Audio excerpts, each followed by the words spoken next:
Hello and welcome to another episode of the Brown Pundits Browncast. This is the ninth episode in our series of episodes on the history of the Indian subcontinent. In this episode, we'll talk about the history of South India from the period 500 AD to 1200 AD. Joining me as speakers in this episode are Shrikanth Krishnamachari and Mukunda Raghavan. Welcome to the episode, gentlemen. Hi, Maneesh. Thanks for. Hey, Maneesh. Thank you.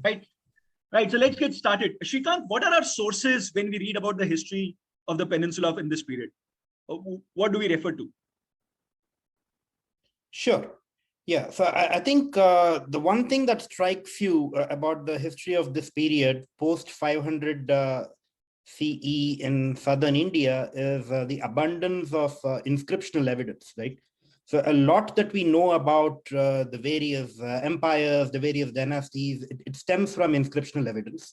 In the initial few centuries, I think the inscriptional evidence is primarily in Prakrit and Sanskrit, but later on, I think there is much of the inscriptions are in the local Dravidian languages, right? For instance, much of what we know about the Western Chalukyas from 10th century and 11th century stems from inscriptions in Kannada, right?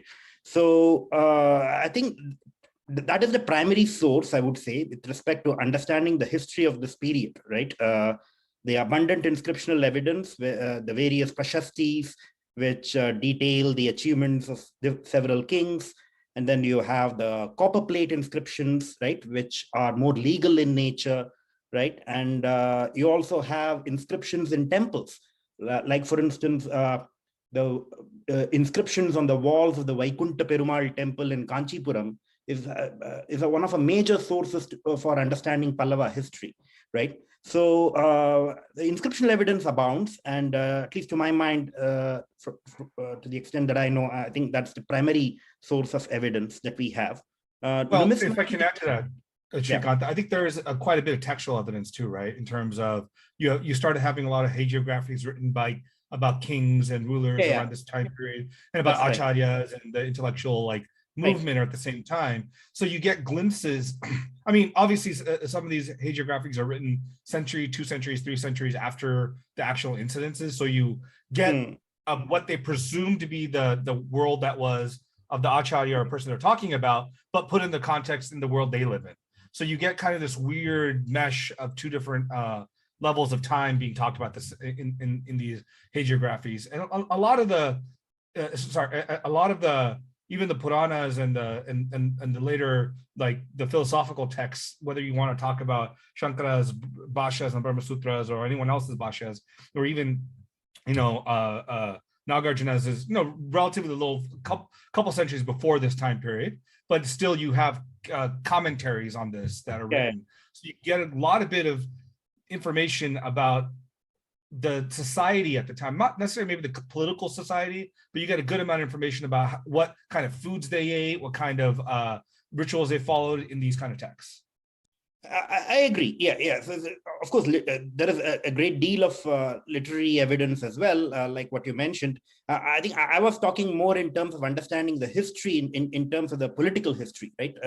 In order to understand the history of the different dynasties, I think the inscriptional evidence is our primary source of evidence. Having said that, you can glean a lot about the society from the literature of the period, right? A lot of which is religious and hagiographic in nature, but there's a lot that is non-religious as well, dealing with secular matters, right? So yeah, we do have literary evidence, right? And I mean, just to give an example of a couple of inscriptions which help illuminate the political history of the period, can take the example of the rock inscription at Badami, which details the founding of the city by Pulakeshin I, right, who basically founded the Vatapi Chalukya line, right? And this is one of those inscriptions which also mentions the date, right? Typically, scholars are left high and dry with respect to guessing the dates of inscriptions, right? And they go by the style of the epigraphy to estimate which century the inscription is from. But this is an example where the date is explicitly mentioned, that Pulakeshin I declared his independence from the Kadambas, and he founded this new line in the 465th year of the Shaka era, right? Which corresponds to 543 AD, right? So this is a good example of how an inscription can be extremely explicit in terms of helping determine the exact chronology of a certain period, right? And there are many such inscriptions, right? So yeah, so I'll probably stop there. Right. Mukunda? Right. Yeah. So there's inscriptional evidence and there is textual evidence. But like Mukunda was saying, some of this is possibly written a century or a couple of centuries after those incidences happened. That's and true. these inscriptional and textual evidence not only tell us about the political history of that era, but they also tell us about how people lived their lives, the philosophical modes that they had, right? And then we have the odd foreign report as well. Like, for instance, Xuanzang, the, not sure if I'm pronouncing the name right, the famous the Chinese Buddhist pilgrim in India, right, who visited Harsha's court in the north. He also visited the Chalukyan court in Vatapi, right? And he also visited the Pallava court in mid-6th century, mid-7th century CE, right? So, and then there's much that you can glean from these travelogues of foreigners as well. Yeah. Like even Batuta, the tail end of this was also coming in along with Marco Polo, even though it's a couple centuries after our time period. Yeah, that's at the tail end of this period. Yeah, that's right. Yeah, so you start seeing a little more of that information, and in fact, you actually have quite a bit of of the Chinese travelogues coming in, because this is really the high time of Buddhist texts coming into the China region, and obviously there's that story of Bodhidharma too, right? Which is whether it's true or not, it's roughly from this time period in the South India of him going up north and going to China to teach this. Yeah, that's right. Right. So what languages do we see in these inscriptions and textual evidence? What are the three prominent languages? So as Shrikanth said, I think a large part you start seeing the local vernacular languages, but this is actually closer to what you probably see 7th or 8th century in that time period. Like probably the 5th, 6th century, you did not find too many in the Kannada, Telugu languages. There are definitely inscriptions in Tamil, but they're using a different script than we're using currently in this time period, in our time period.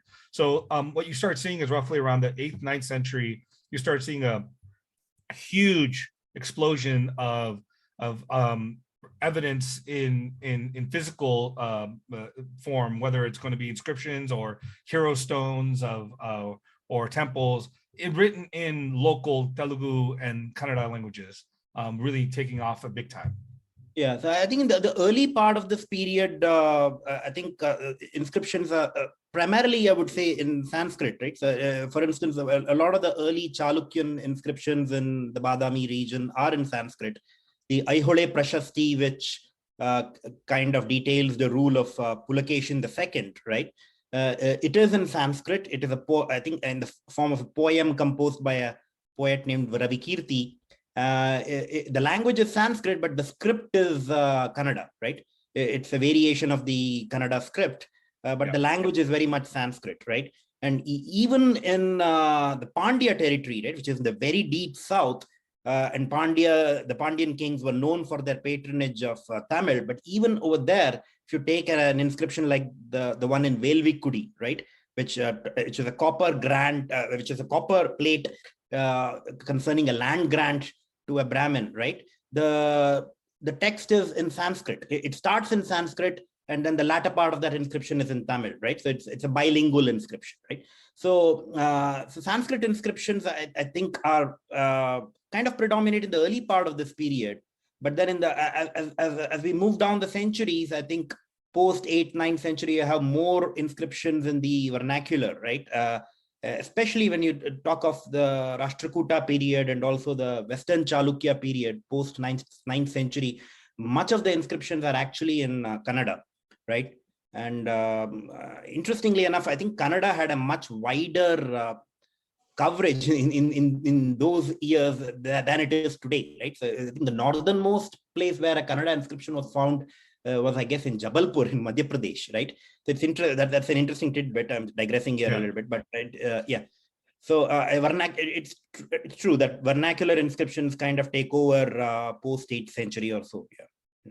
Yeah, I mean, it's also bears to note, like, this is also, it's not as heavily studied, this period from roughly 500 to about 1000 BC, I mean CE, as we see when we get to 1000 onwards, right? Like, for example, even Cynthia Talbot in her books really focuses on the Andhra kingdoms of the Kakatiya dynasty, starting roughly around 950 CE onwards, where you start seeing more of these copper plates and land grants, where you start really getting a sense of not only the dynamic of social movement and property law and stuff like that, but you also get a sense of how, like, for example, her one of her arguments, maybe this is kind of a divergent, is like much of the Shudras and other communities were taking on much more political roles through these land grants. Mm. True. Yeah. Right. So that is an interesting trivia. There's a Kannada inscription found all the way in Jabalpur, which is that's right. Right. Yeah. Right. Fascinating. Right. So now let's break this by smaller parts. Let's look at it from 500 AD to about 700 AD, and let's plot for our listeners the political map of the peninsula as it can be seen in the current map of South India. So let's look at the area that's now today Karnataka and Maharashtra. So this is 500 to 700 AD. Who are the rulers of this area? I mean, we don't have to look at it exactly as Maharashtra and Karnataka. Obviously, it'll be some overlap with Andhra and Tamil Nadu, but the western part of the peninsula, west coast, between 500 to 700 AD. What does the political map look like? Well, so, I mean, I think, just one section. I think this is a time period right after the Satavahanas have kind of like started crumbling. So you start seeing a lot more of the local kingdoms starting to rise. So Shrikanth, I'm sure you have more information. Yeah. So I think in the mid 6th century, you see the rise of the Chalukyan power around the area of Badami, right? It used to be called Vatapi in those days. So this roughly corresponds with the Bagalkot district in northern Karnataka today, right? So the Chalukyas were likely originally feudatories or minor rulers subordinate to the Kadambas of southern Karnataka. But they kind of declared their independence, and their first ruler was Pulakeshin I. He rose to power in the middle of 6th century CE. And within a generation or so, the Chalukyan power became kind of supreme in that region, which covering most of Karnataka and also modern Maharashtra and large parts of what is Andhra today, right? And perhaps the greatest Chalukyan ruler is Pulakeshin II, who came about a couple of generations after the founder of this dynasty, right? Pulakeshin II dates roughly to the early part of the 7th century, right? And he is one of the great kings India has ever had, right? He defeated Harshavardhana in a battle, right? And his rule is kind of attested by both the Swan songs, travelogues, and also the Prashasti that he has at Aihole, which kind of details his rule, right? So he was a great military commander who conquered much of the Andhra territory, right? And I'm not sure if he waged battles against the Pallavas. I think the Pallava battles kind of started a little later, if I'm not wrong. But Pulakeshin II was perhaps the most distinguished ruler among the early Chalukyas, right? Around 650 CE or so, there was a sudden decline in Chalukyan power because of a Pallava attack on the capital of Badami, right?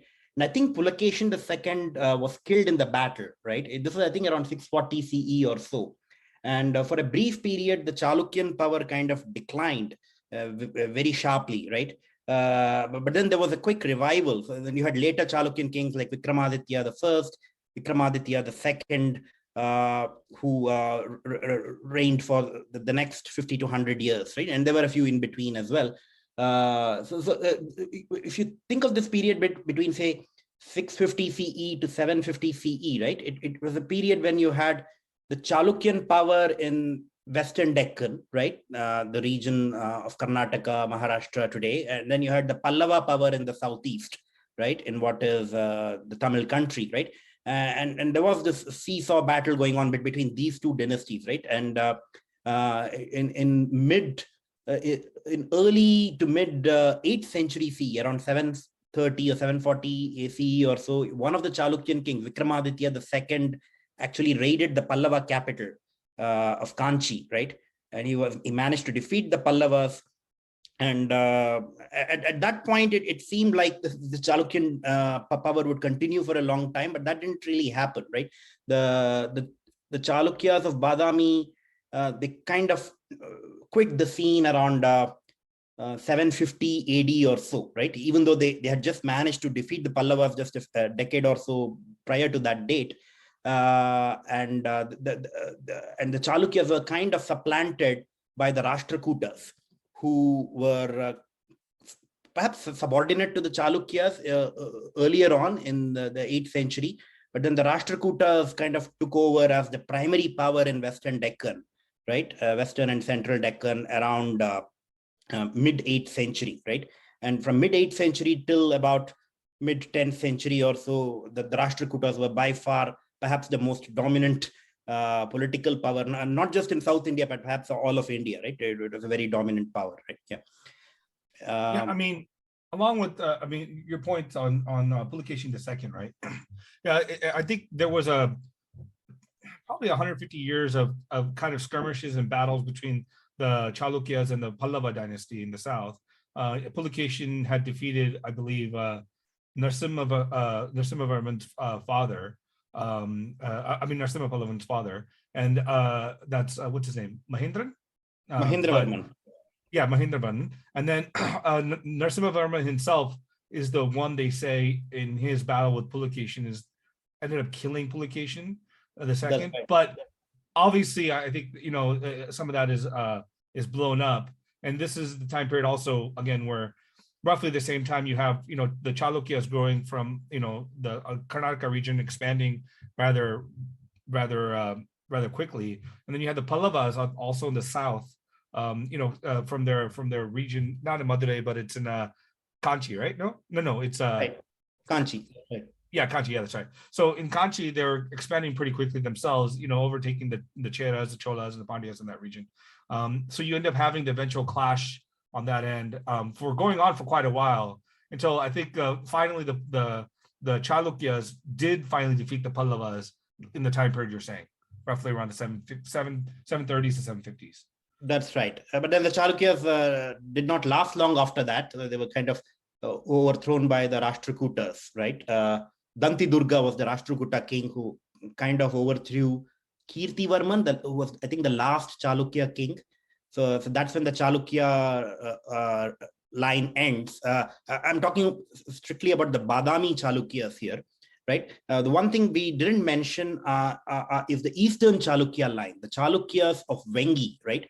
Who are kind of related to the Chalukyas of Badami. So actually during the reign of Pulakeshin II, that was a century before the end of the Badami Chalukyas, right? Around 650 AD, 630, 640 AD. Around that time, I think Pulakeshin commanded his brother to govern the territories he had conquered in the Andhra region, right? But over time, the descendants of this brother, they kind of became independent. So originally, I think the Vengi Chalukyas of the east were feudatories or governors of the broader Chalukyan empire, right? But then over time, they kind of became independent, and the Vengi Chalukyas lasted actually much longer than the Badami Chalukyas, right? So they continued till about 10th, 11th century, if I'm not wrong. And in much later times, the Vengi Chalukyas, interestingly, had marital alliances with the Cholas, right? And eventually there came a time in the 11th century, late 11th century, when the Cholas and the Vengi Chalukyas kind of united to form a single dynastic line. So that's interesting, but that's much later. Yeah. Right. So then let's talk about Chalukyas a little more. The Chalukyas of Badami. What was the lingua franca of this kingdom? What was society like? What do we know about the nature of the economy? What were the religions that were practiced? what were the religions that were patronized? Yeah, so the lingua franca was very much, I think, Kannada, right? I think that's a fair statement to make. Having said that, Yeah, a lot it of the shifted early... later, but it was Kannada in the beginning. And I think later on, it became more Telugu, but in the beginning, it was definitely Kannada. And this is the tail end, the remaining Chalukyas in the 10th, 11th, 12th century started becoming more Kannadas. But the empire itself probably, I mean, it was very strongly Kannada. That's right. Yeah. So I think it's fair to say that the Badami Chalukyas were likely of Karnataka origin, right? And the lingua franca must have been Kannada. Having said that, Sanskrit was always a major language among the elites, right? Uniting the elites all across India, right? You did speak about the religion. That's interesting because I think some of the early Chalukyan rulers were likely Vaishnava. I think Pulakeshin II was definitely a Vaishnava. But the later Chalukyan kings, by Chalukyan, I mean the Badami Chalukyas, right? Like the Vikramaditya II, they were likely Shaiva, right?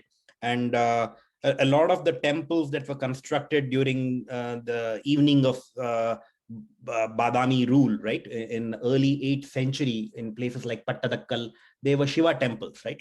For instance, the Virupaksha temple in Pattadakkal is a major Shiva temple that was constructed around that time. It was kind of, I think, modeled after the Kailasanatha temple in Kanchi. And there was this competition going on between the Chalukyas of Badami and Pallavas in terms of who could build better temples, right? So that's an interesting story, but maybe we can discuss that separately, right? Yeah.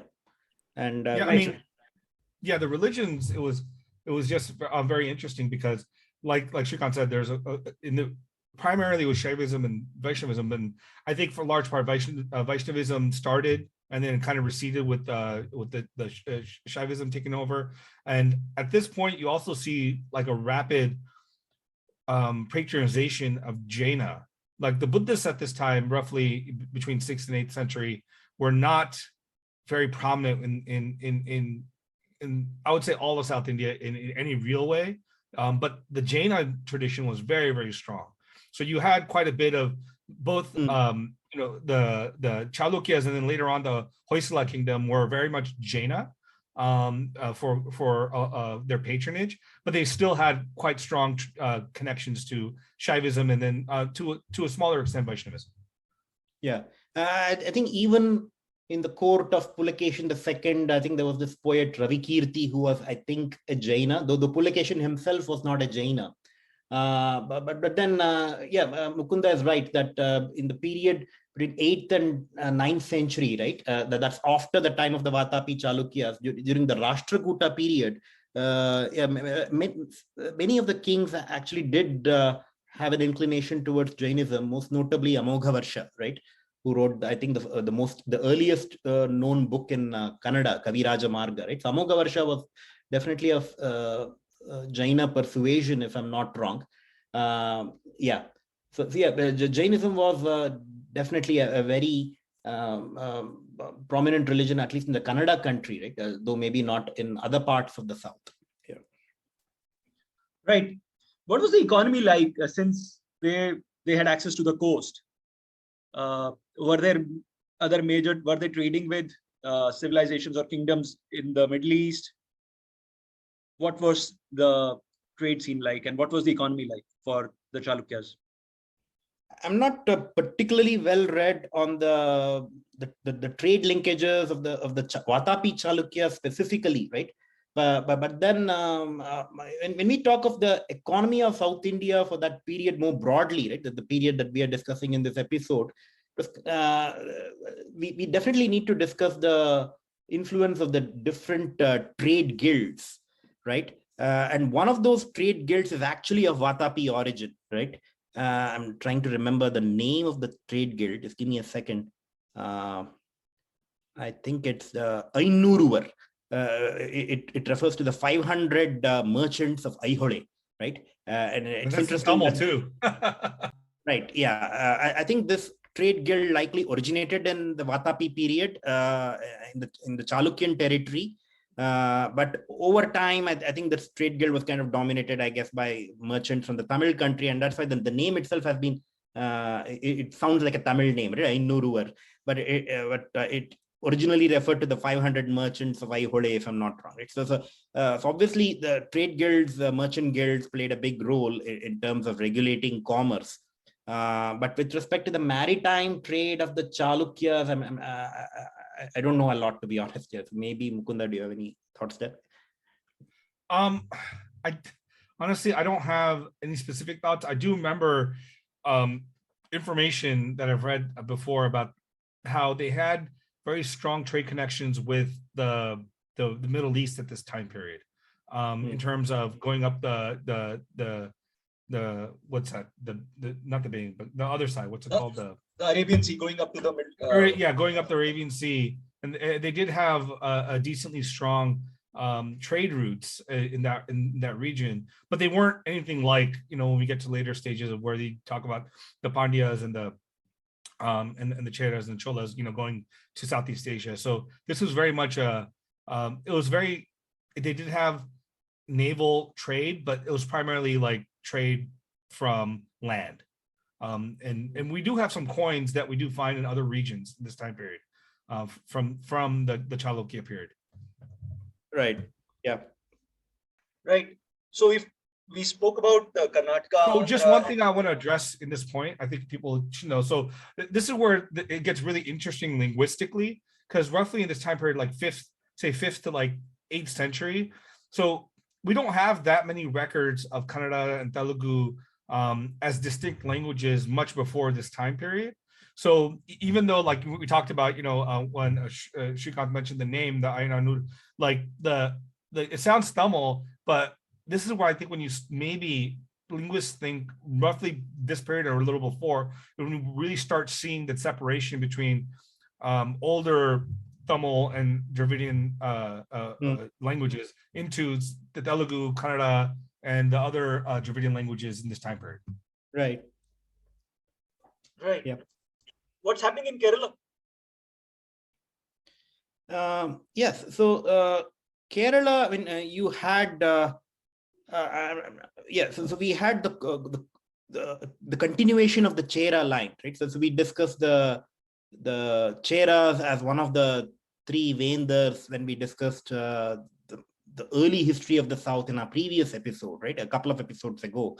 I think the Chera line kind of continued in Kerala, but obviously these were different dynastic lines, but they continued to call themselves Cheras, right? So you had the Cheras in the Kongunadu, right? In the Western Tamil Nadu region. And then one of the dynastic lines kind of dominated central Kerala, and they came to be known in later times as the Cheraman Perumal dynasty, right? And one of the kings of this dynasty is actually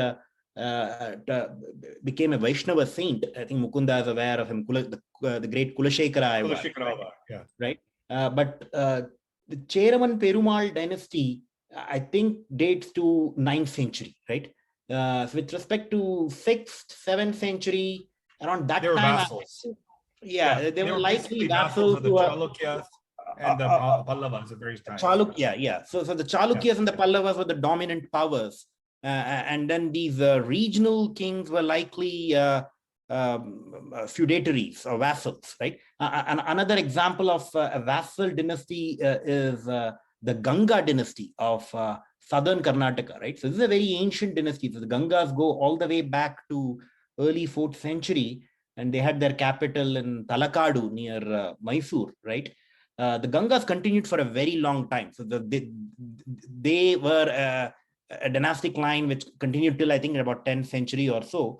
And but these Gangas basically were subordinate to the Chalukyas, right? So they were not exactly an independent dynasty. So they came under the Chalukyan sphere of influence, so to speak, right? And then after the Chalukyas waned, they kind of acknowledged the new power in the horizon, right? That's the Rashtrakutas, right? So they continued as feudatories, first to the Chalukyas and then the Rashtrakutas, right?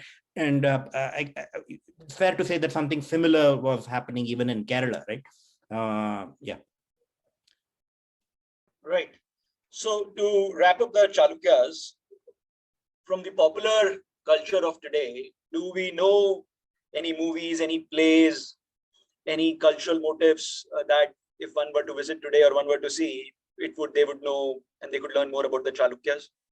Are the rulers, are the kings, have they been played by prominent actors in popular South Indian movies, or we haven't Yes, done of anything course. like that yet? Yeah, so I think Pulakeshin II is a very popular Chalukyan ruler, perhaps the greatest of all Chalukyan rulers, the Badami Chalukyas, to be more precise, right? And I think he's been rendered on film. I think there was a Kannada film on Pulakeshin II some long time ago, maybe 30, 40 years ago, right? I think it was played by Rajkumar, if I'm not wrong, right? Yeah, so they're definitely alive in the popular imagination. But I think if you think of the Badami Chalukyas today, we primarily remember them for their temple architecture, right? In the three towns of Badami, Aihole, and Pattadakkal, right? And all these three towns are pretty close to each other, right? So they're within half an hour's drive from each other, right? And so you have the rock-cut temples in Badami. Then you have several temples which are a fusion of both the northern Nagara style and the southern Dravidian style at Aihole. And then we have many temples, many freestanding stone temples at Pattadakkal, right? I did mention the Virupaksha temple just a while ago, right? So I think most tourists of temples in India would have definitely visited Badami, Aihole, and Pattadakkal. And these towns and these remains are a testament to the Badami Chalukyas. And I think that's how we primarily remember them today, right? For their great work with respect to temple construction. And this is one area where they kind of competed with the Pallavas, right?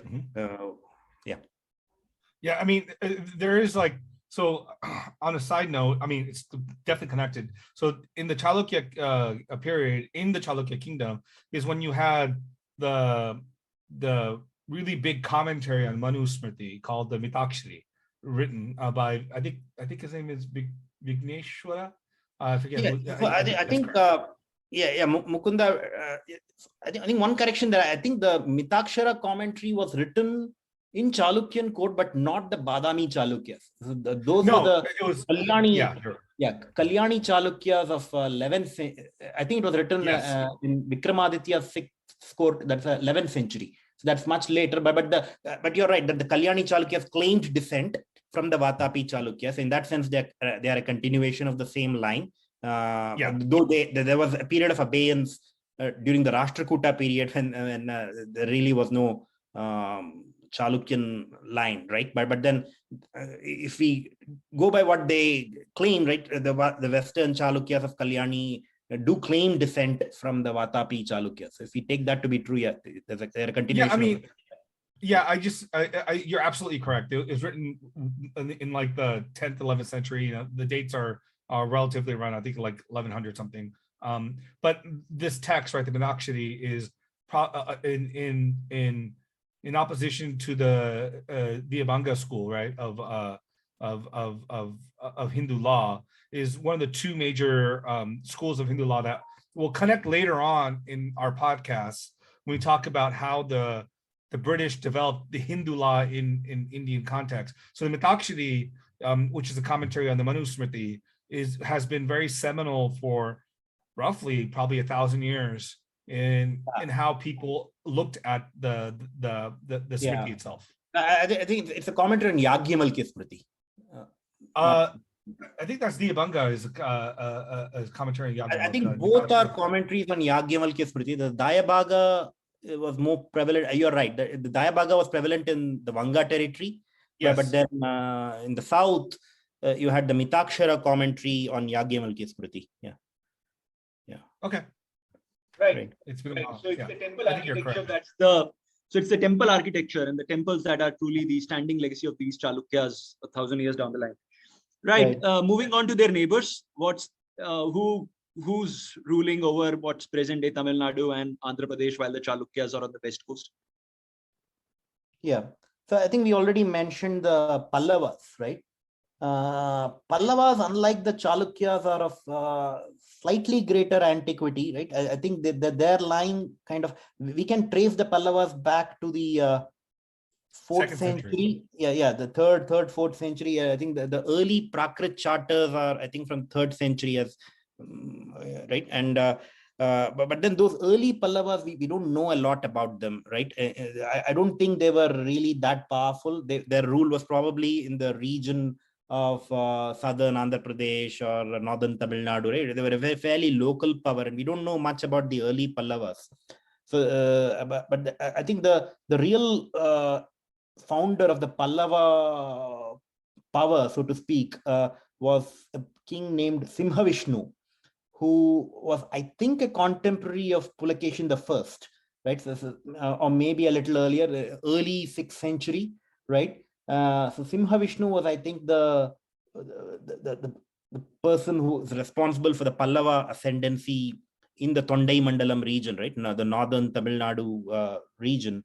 And then within, I think Simhavishnu can be placed in late 6th century. Yeah, that's right. Late 6th century. And then Simhavishnu was succeeded by his son Mahendravarman, who was an interesting figure. He was, I think, a playwright and also a great temple builder. And I think he did wage war as well against the Badami Chalukyas, right? So he and much of the temple work in Mamallapuram today was, I think, the work of Mahendravarman. Right, and then after Mahendravarman, you had kings like Narasimhavarman the First, Narasimhavarman the Second, right? So I think that the Pallavas were a major power in much of the Tamil region, right? And perhaps their power kind of extended to much of southern Andhra Pradesh as well as Kerala, right? So they were the prime power in opposition to the Badami Chalukyas, right? But unlike the Badami Chalukyas, who kind of quit the scene in mid 8th century, I think the Pallava power lasted a little longer, right? So the Pallavas were a major power till mid 9th century, when they were finally replaced by the Cholas, right? So we're not sure about the origins of the Pallavas. Many theories abound, right? So some claim that they were of foreign origin or northern origin, right? Yeah, I think the origins are very interesting. The various claims, right? They connect Pallava to Pallava or Pallava, which is the Persians, right? Exactly.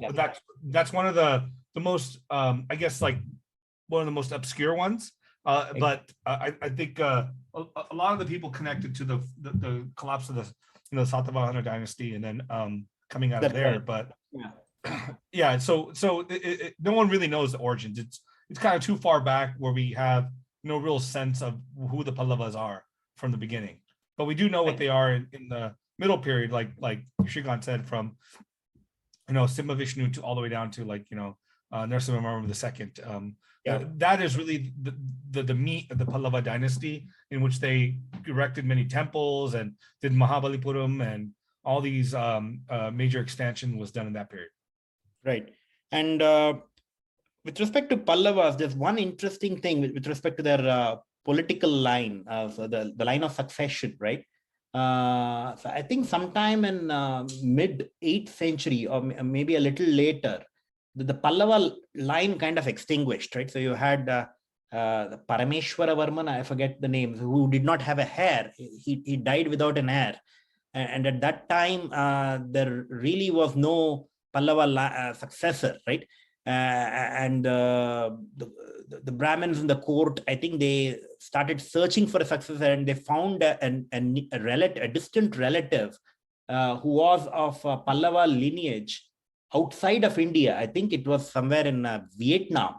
And they brought that prince from Vietnam, and he became, I forget the name of that king, Nandivarman II, if I'm not wrong, right? So and the Pallava line kind of resumed from in late 8th century. And this Nandivarman II was the one who built the Vaikunta Perumal temple in Kanchipuram, right? So it's interesting that the Pallava line kind of extinguished in around late 8th century, right? And they found a successor from Vietnam, right? Who was apparently of Pallava origin, right? So it's very interesting. And a lot of the Pallava histories, I think, kind of documented in the walls of the Vaikunta Perumal temple in Kanchipuram. So that's an important source for understanding Pallava history.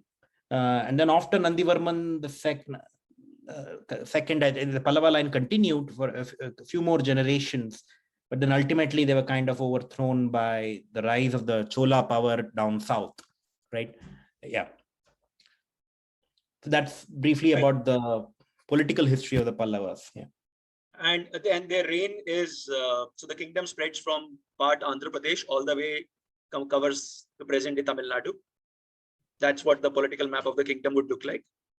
Right, but then there were periods, as I mentioned, the Pallavas were constantly in up against the Vatapi Chalukyas in the north, and then after the Vatapi Chalukyas quit the scene, they were up against the Rashtrakutas, right?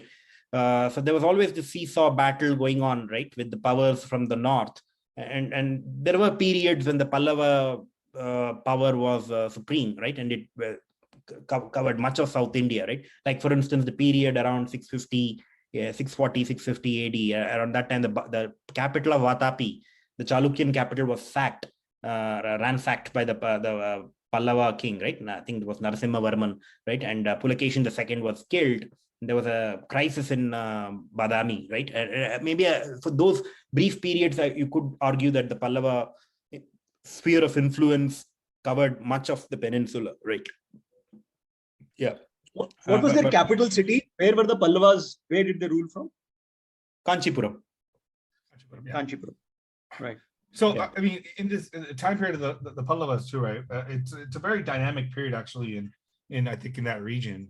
You know, you had the Chinese traveler, I think Shang Zhang, who came down to Kanchipuram in that time period and described the society in Pallavas period of time around the 7th century, roughly, talking about how even though the Pallavas themselves were strongly Vaishnavite in many ways, but they actually patronized Buddhism, Shaivism, and other traditions. So you end up having is quite a few monasteries and even Buddhist libraries talked about by the Chinese traveler Shuang Zhang. If I butchered the name, I apologize. So there's quite a bit of dynamic relationship there, and also at the same point at this time in the Pallava period, you end up having the outgrowth of both the Nayanars and the Alvars roughly in that time period, but they're split between the Pallava dynasty in the Pallava region and also in the Chola region in that time period. So there's quite a bit of mixing and interaction happening here, which I think is really fascinating for a perspective on the Pallava society. Because you do have quite a bit of both naval imports from traders and so on coming in. We also have quite a bit of trade happening on the land routes coming to this region. So it's quite a cosmopolitan city at that time. Empire, because the Pallavas, similarly, what they would do in their Andhra, their outside of Tamil Nadu region, they would write most of their inscriptions in Prakrit and Sanskrit, and sometimes even the local languages. But in their Tamil country, where they're heart of their Tamil land, it was all written in Sanskrit and Tamil. So the regular people could read their inscriptions in their if you go to Mahabalipuram, you can actually just or Mahabalipuram, however you want to call it, you can see the inscriptions both in Sanskritam and Tamil. A few more things about Pallavas, right? In terms of their contributions and why we remember them today.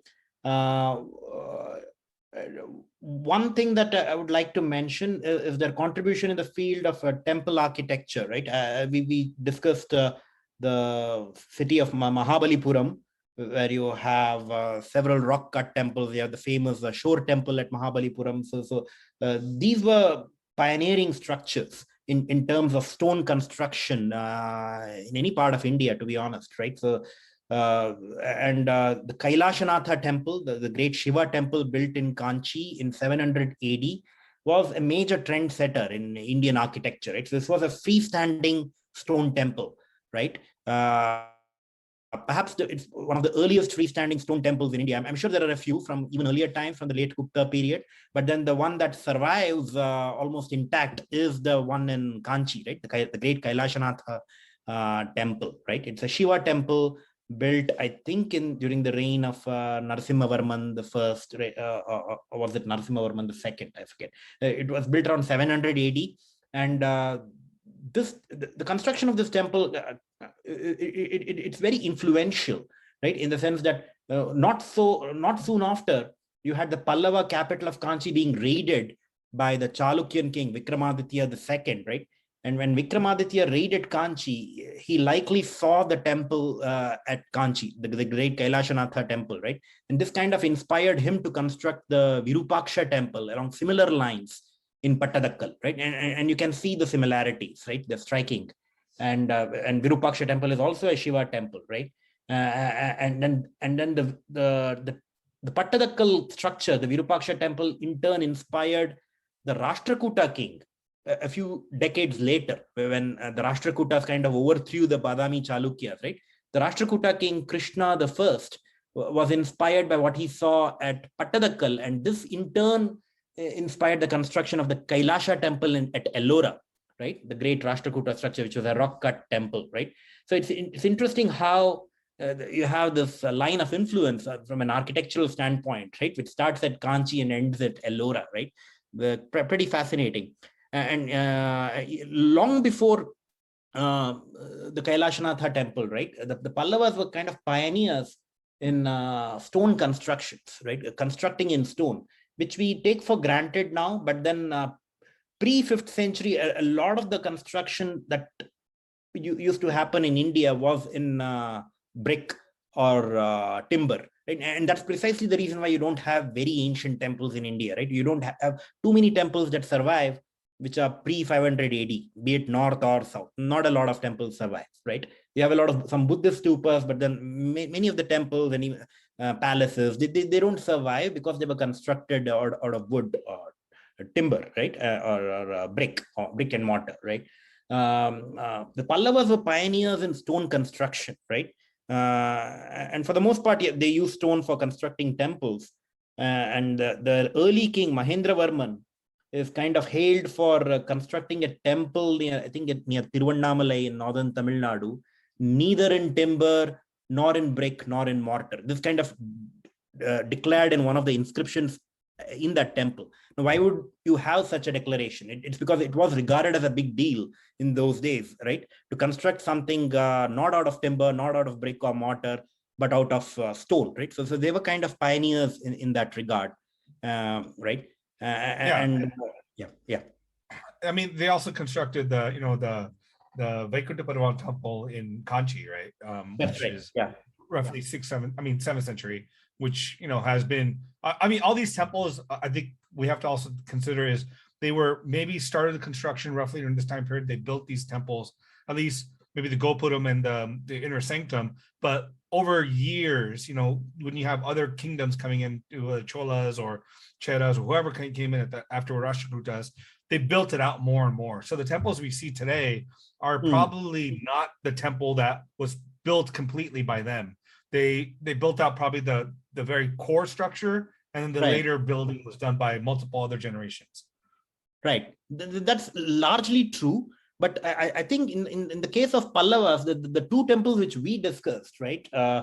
Kailashanatha temple and Vaikuntha Perumal temple, these two are kind of fairly intact, I would say, right? I've been to those places, and I think it's fair to say that much of the structure that we see today goes back to that time, right? So I'm not disagreeing with you there. I'm just saying there was more build out and maintenance and so on by various other kingdoms, right? So the point I'm just driving is like the core temples that whether it's Virupaksha or the Vaikuntha Perumal temple, what we see here is the core temple and its basic structure built by the Pallava dynasty, but later maintained and I guess more elaborately built out.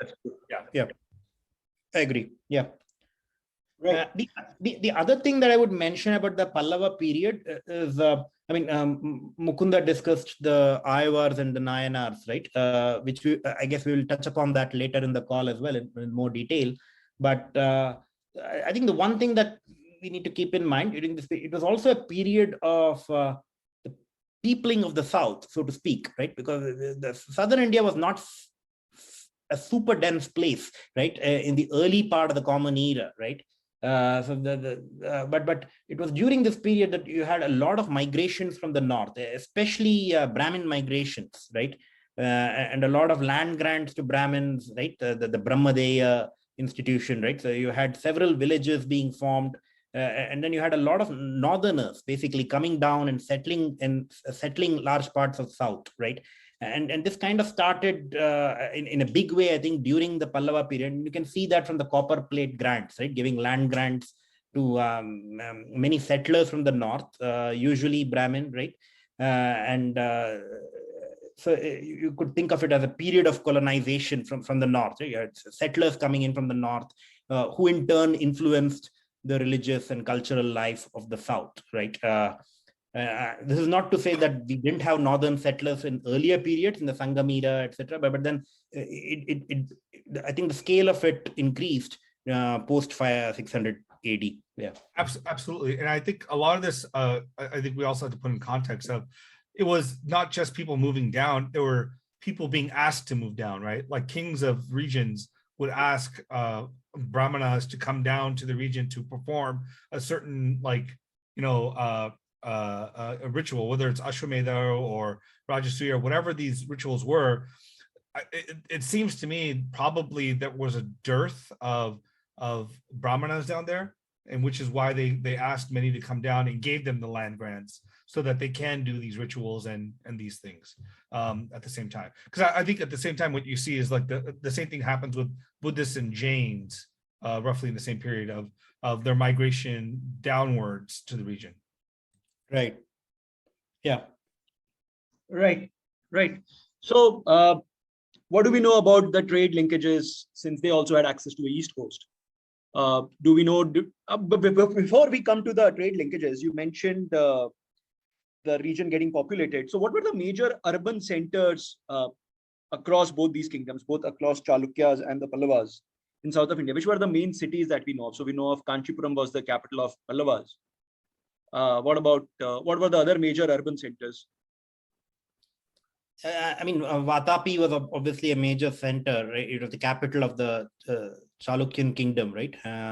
And then the Rashtrakutas, who succeeded the Chalukyas, they were based a little further up north in the Bidar district of modern Karnataka, right?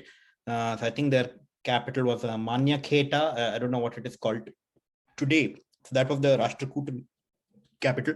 And then you had the Eastern Chalukyas in Andhra. So I think they were based in Vengi, which was also a major center. I think that's in the West Godavari district, if I'm not wrong. Kanchipuram was obviously a very major center, not just the Pallava capital, but also a great center of learning, right?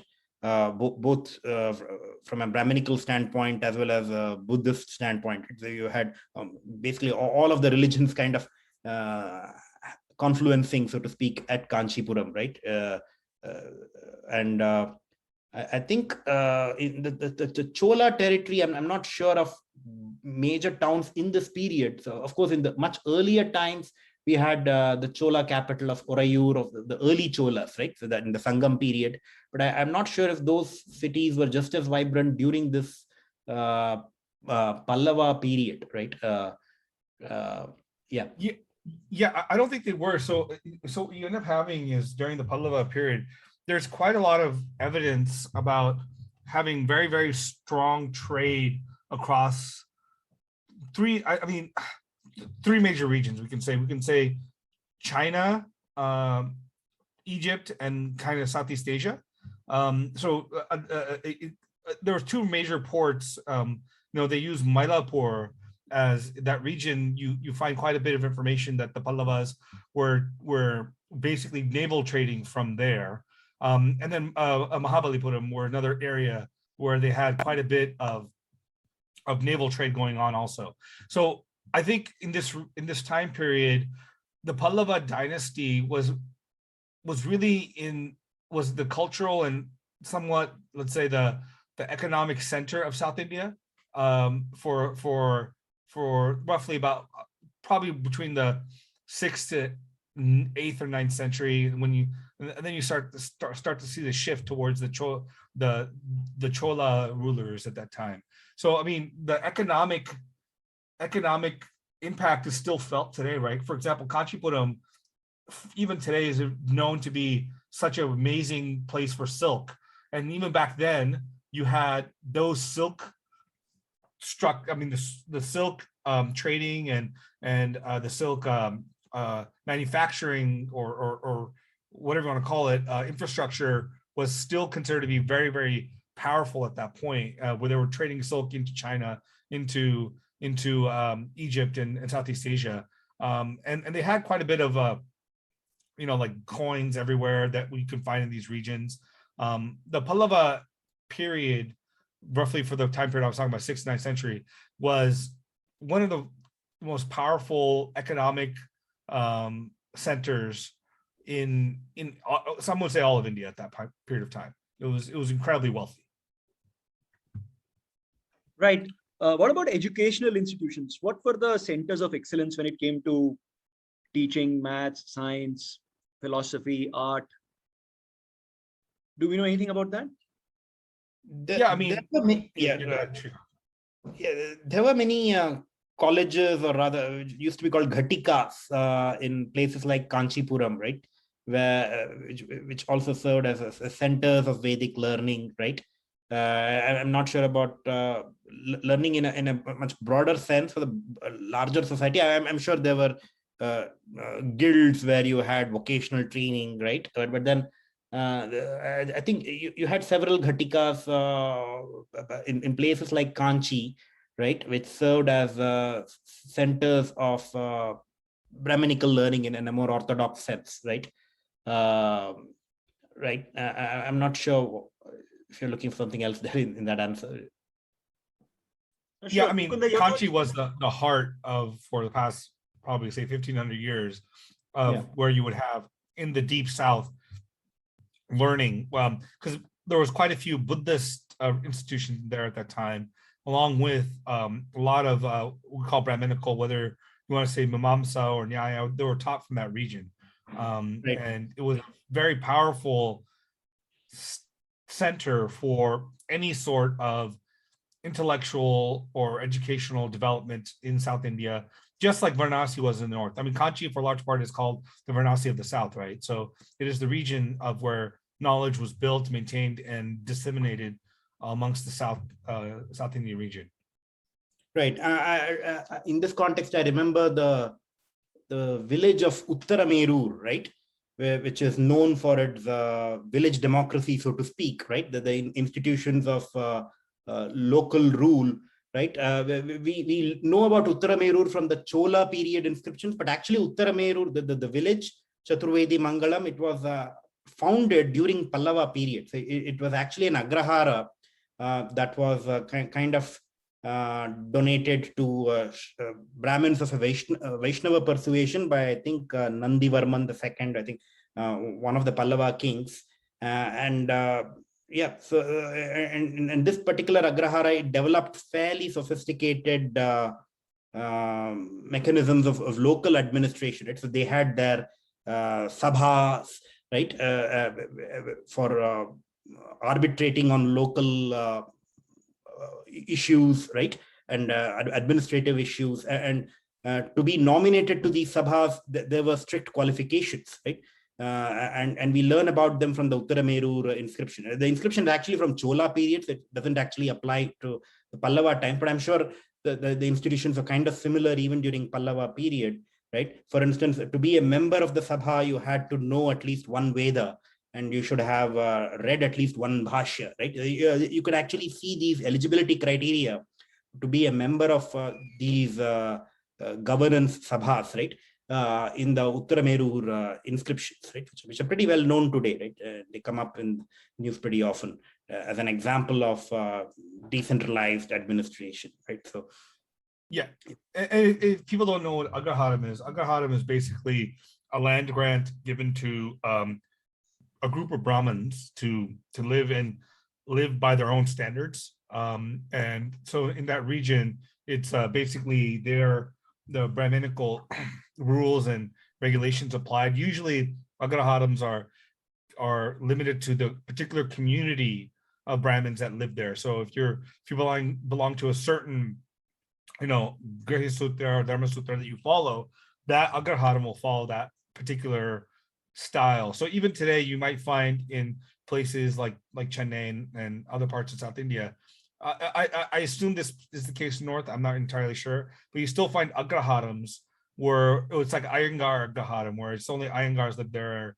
that will do, particularly their practices and traditions are followed in that region. But that's now a shrinking and slowing down of those practices. Right. Moving on, let's go to the Rashtrakutas. So they succeed the Chalukyas of Badami. Shrikanth, what's their backstory? How do they end up where they end up? Right. So the Rashtrakutas were originally feudatories or subordinate to the Badami Chalukyas, right?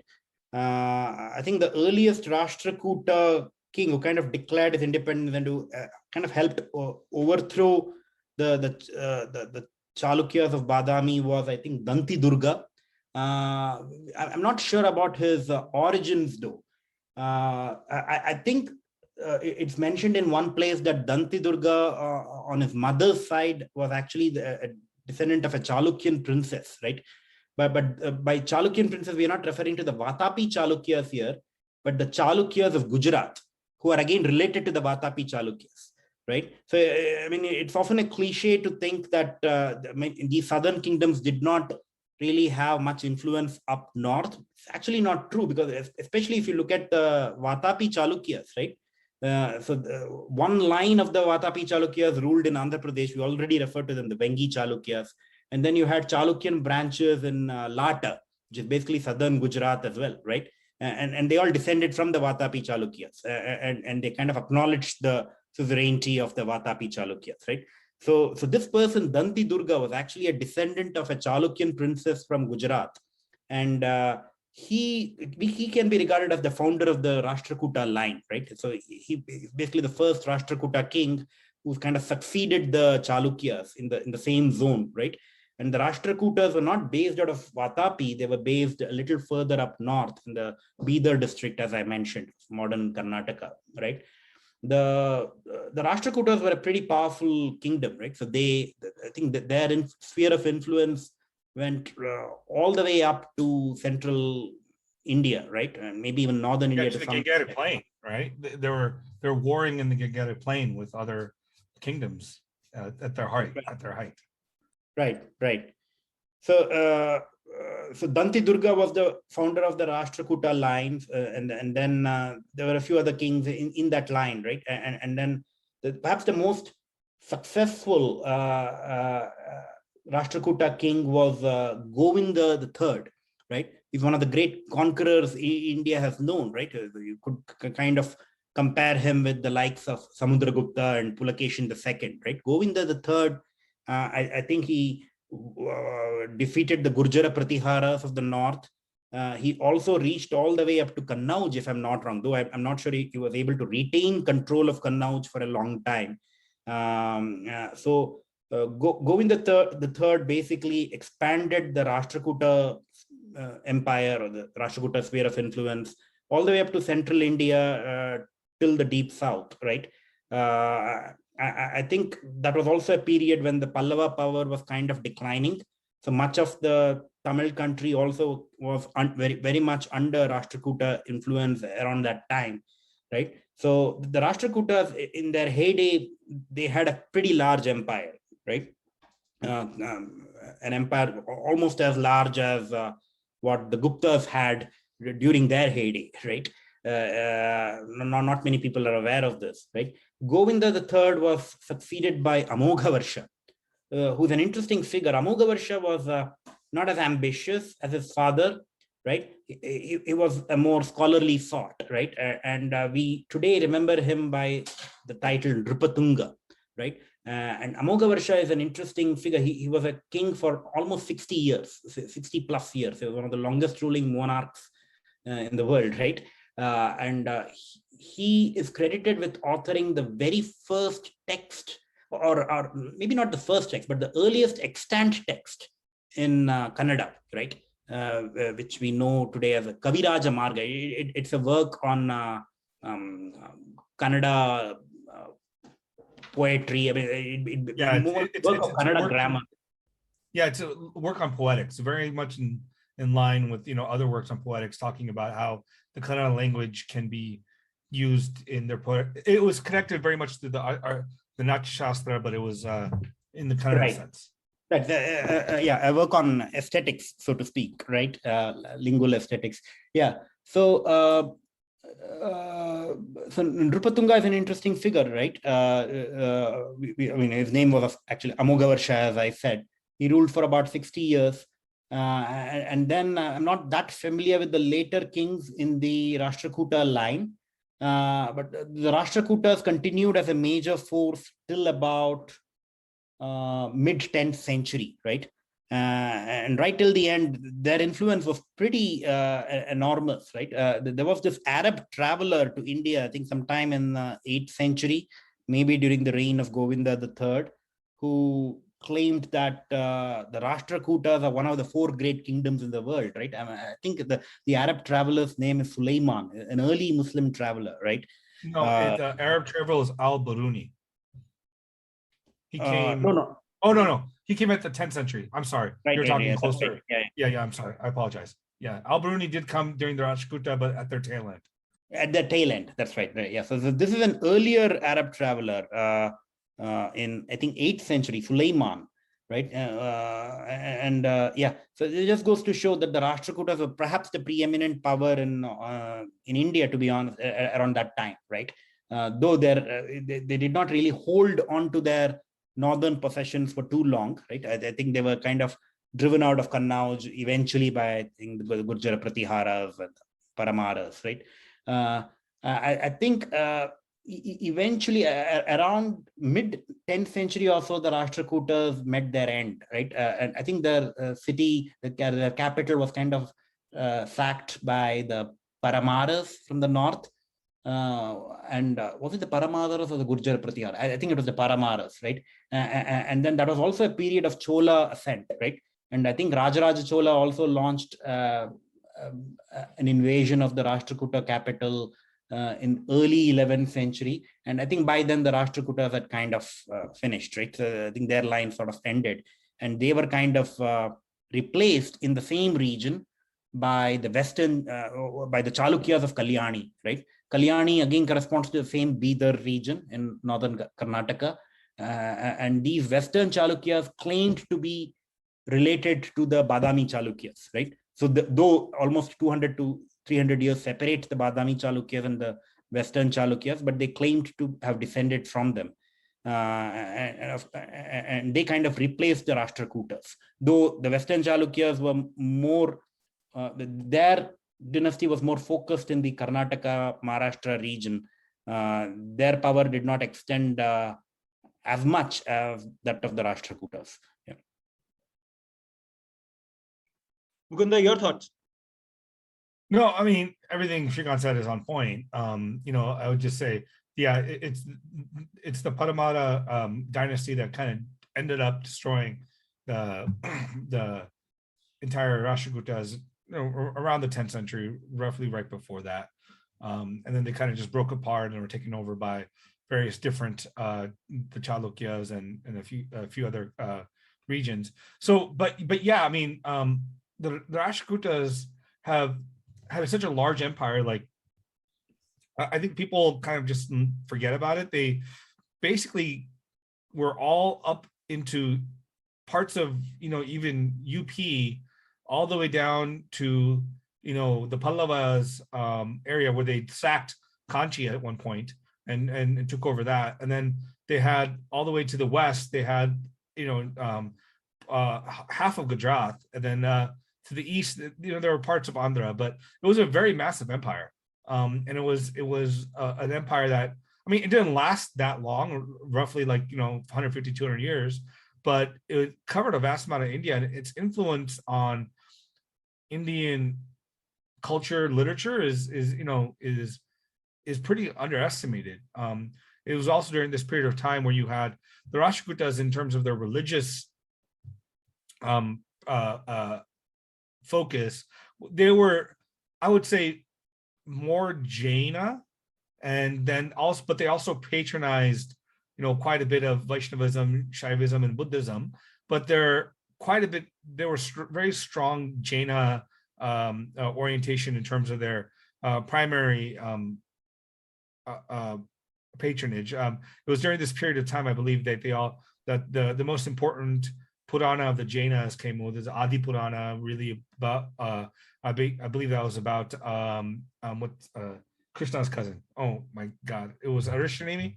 Was it I think it was Arishanemi's biography, or yeah, I think it was. And then they also had quite a few other works on Jaina logic and reasoning in that period of time, and then later on, I think they found a little more Advaitic with Shankara's influence in the 10th, 11th century, not 10th, sorry, 9th century roughly, is when you started to see the growth of Advaita in that region. Right. Shrikanth, you're about to say something. Yeah, one thing that I'd like to mention, the Rashtrakuta period is also a period of immense development in Kannada literature, which really came into its own, right? I did mention Amogha Varsha, who wrote the one of the early books in Kannada, right? And then that was followed by a period of some kind of a boom in Kannada literature, right? Much of this literature was actually authored by Jaina authors, right? So you had poets like Pampa, Ranna, Ponna, right? Who some of them rendered the northern epics in Kannada with a Jain twist, so to speak, right? So I think in the Jain Ramayana, which is authored by Adi Kavi Pampa, was it Pampa? I think it was, right? It's a Jain version of Ramayana authored in Kannada, where the person who kills Ravana is actually not Rama, but Lakshmana. Lakshmana, yeah. Right? Because it goes into their whole cycle of Vasudeva, Prativasudeva.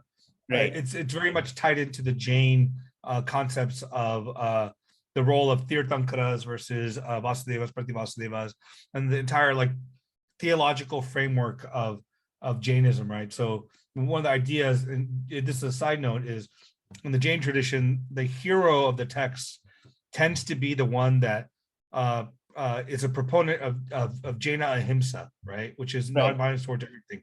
So in this context, that was Rama.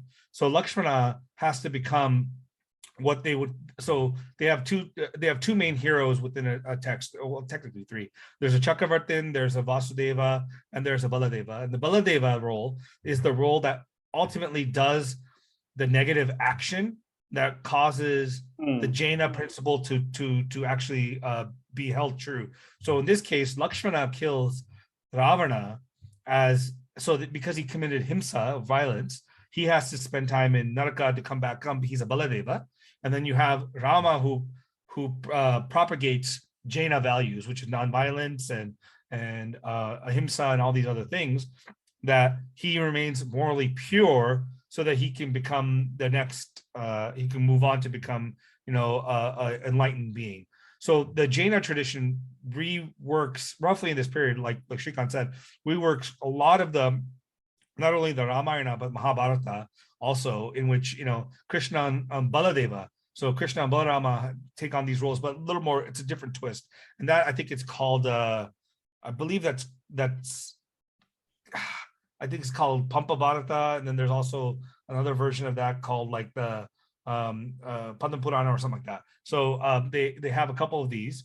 And just to correct myself earlier, the Adi Purana, which I mentioned, was actually about not what's his name? I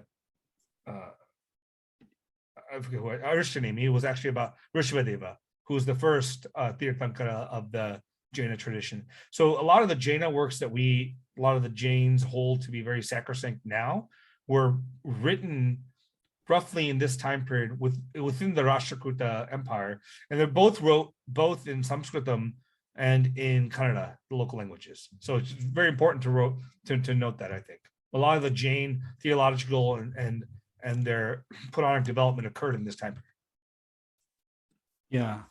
Right. I'm trying to remember, there was also this famous Jain mathematician who was kind of patronized by Amogha the Rashtrakuta king, right?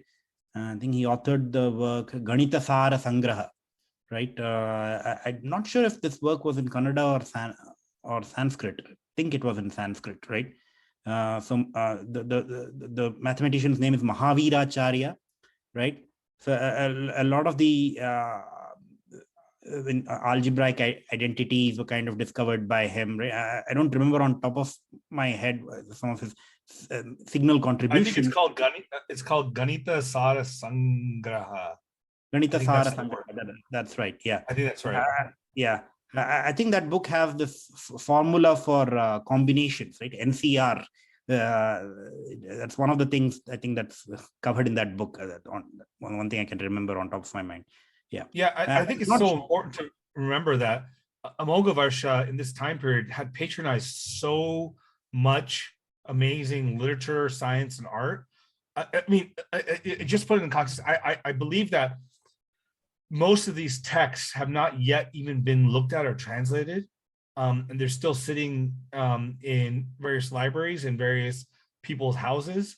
That there's a lot here that we're talking. And I don't even think we're scratching the surface of how much the Rashtrakutas empire did for not only like Jaina literature, or Sanskrit, but also like Kannada literature and mathematics and science. There's a lot of money spent towards this stuff during Amogha Varsha. Right.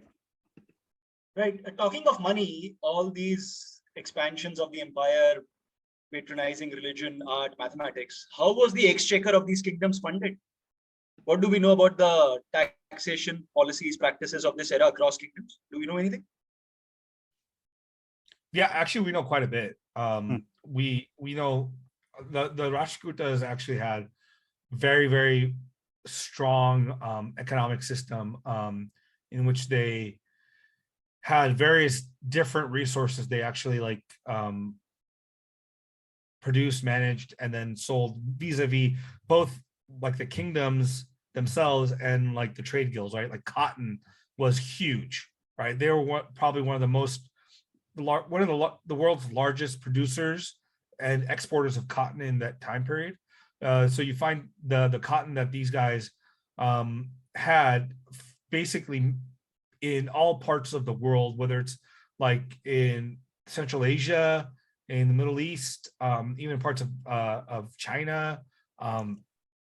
They had, because their empire was so large, they had, access to various things like copper, iron, diamonds that they actually exported very, very, very, very efficiently.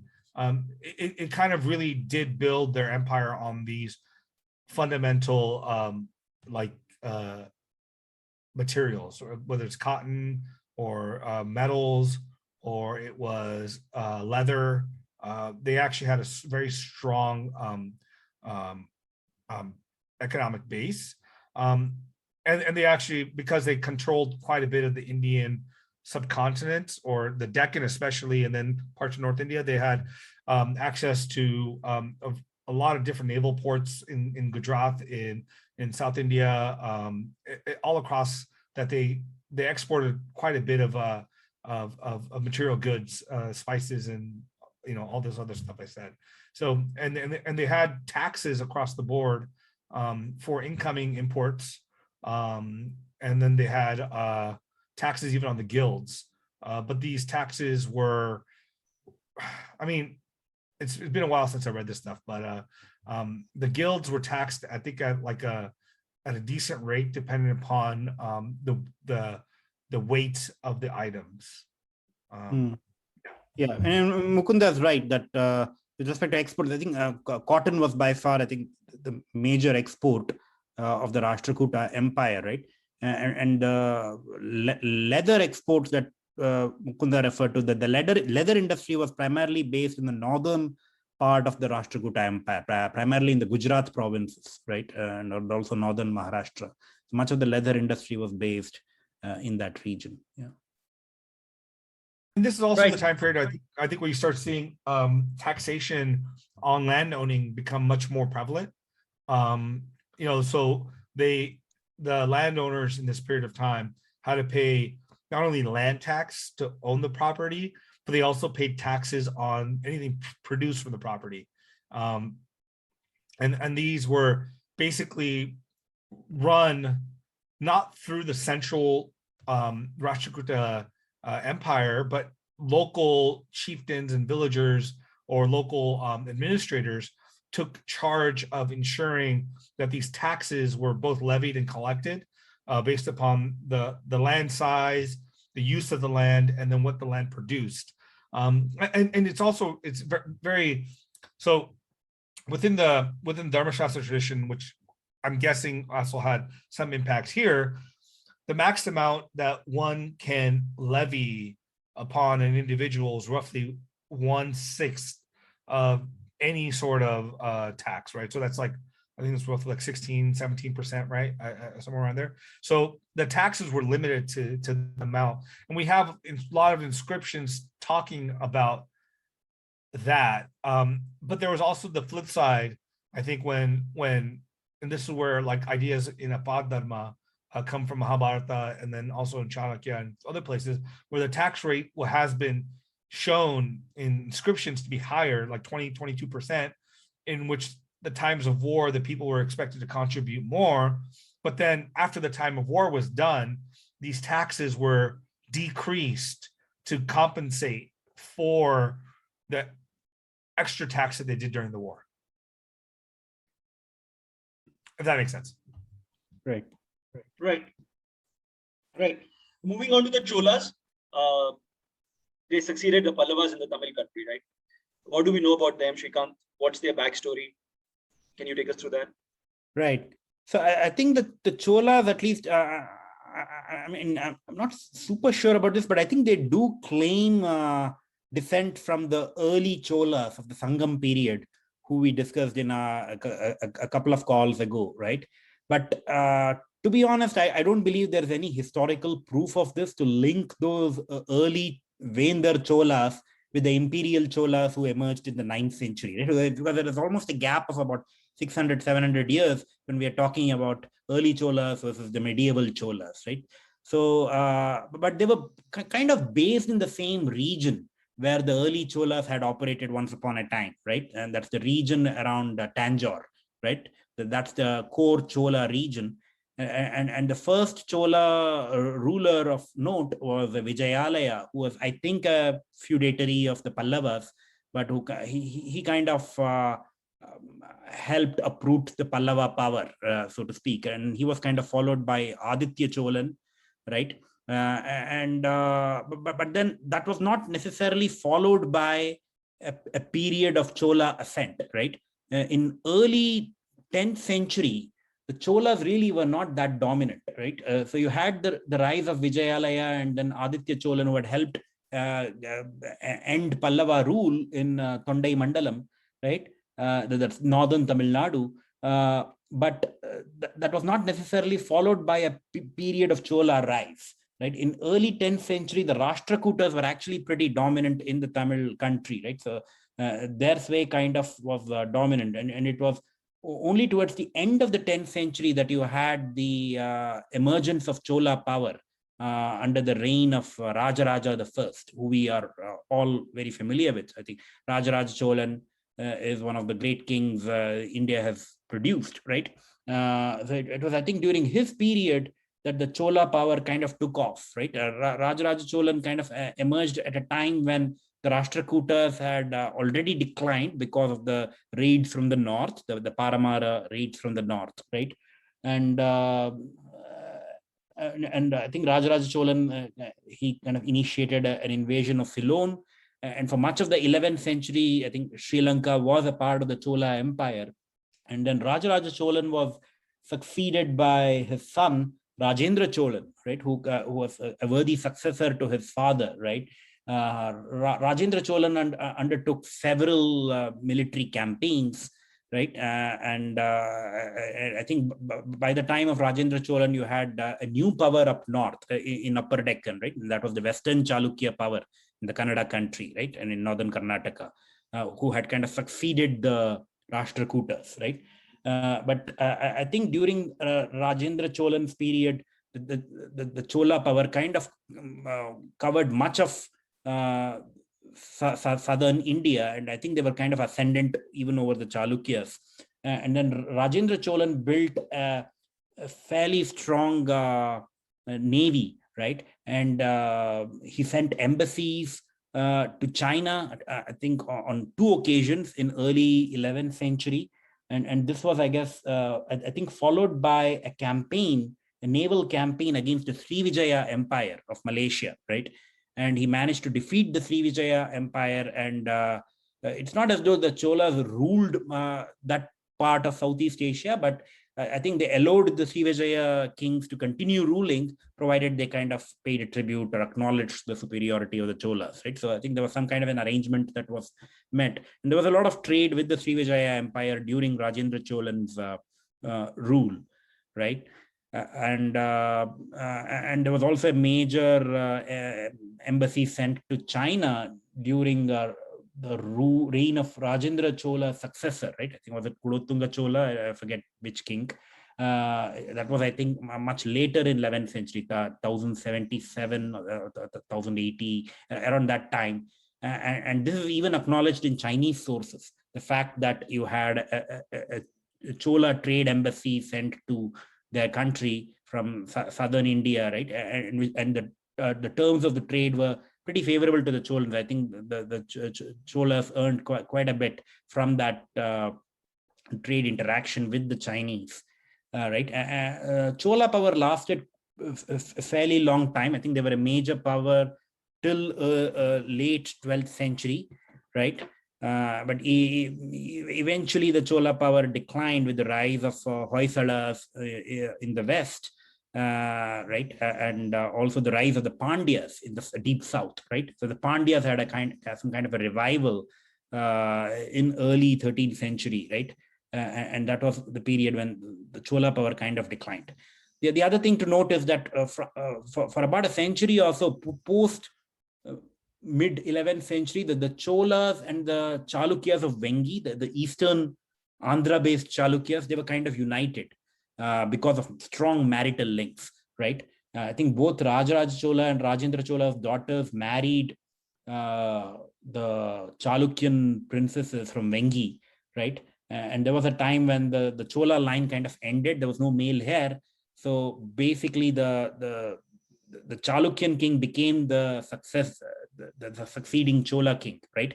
And the two dynasties were kind of united because of the strong marital bonds, right? And it's interesting that the Chalukyas of Vengi were very favorable to the Cholas because of the marital connections, right? And they always sided with the Cholas in their fights against the Western Chalukyas, the Kalyani Chalukyas in the West, right? Which is ironical because the Chalukyas of Vengi are actually distantly related to the Kalyani Chalukyas, right? Both of them claim descent from the Vatapi Chalukyas, right, of 7th, 8th century. But even though they were related to the Western Chalukyas, the Chalukyas of Vengi always kind of took the side of the Cholas in their struggles with the Western power, the Western Chalukyan power, which is interesting. Yeah. So that's briefly Mukunda, about your thoughts? Yeah, right. Thanks, Shrikanth. Mukunda, your thoughts? No,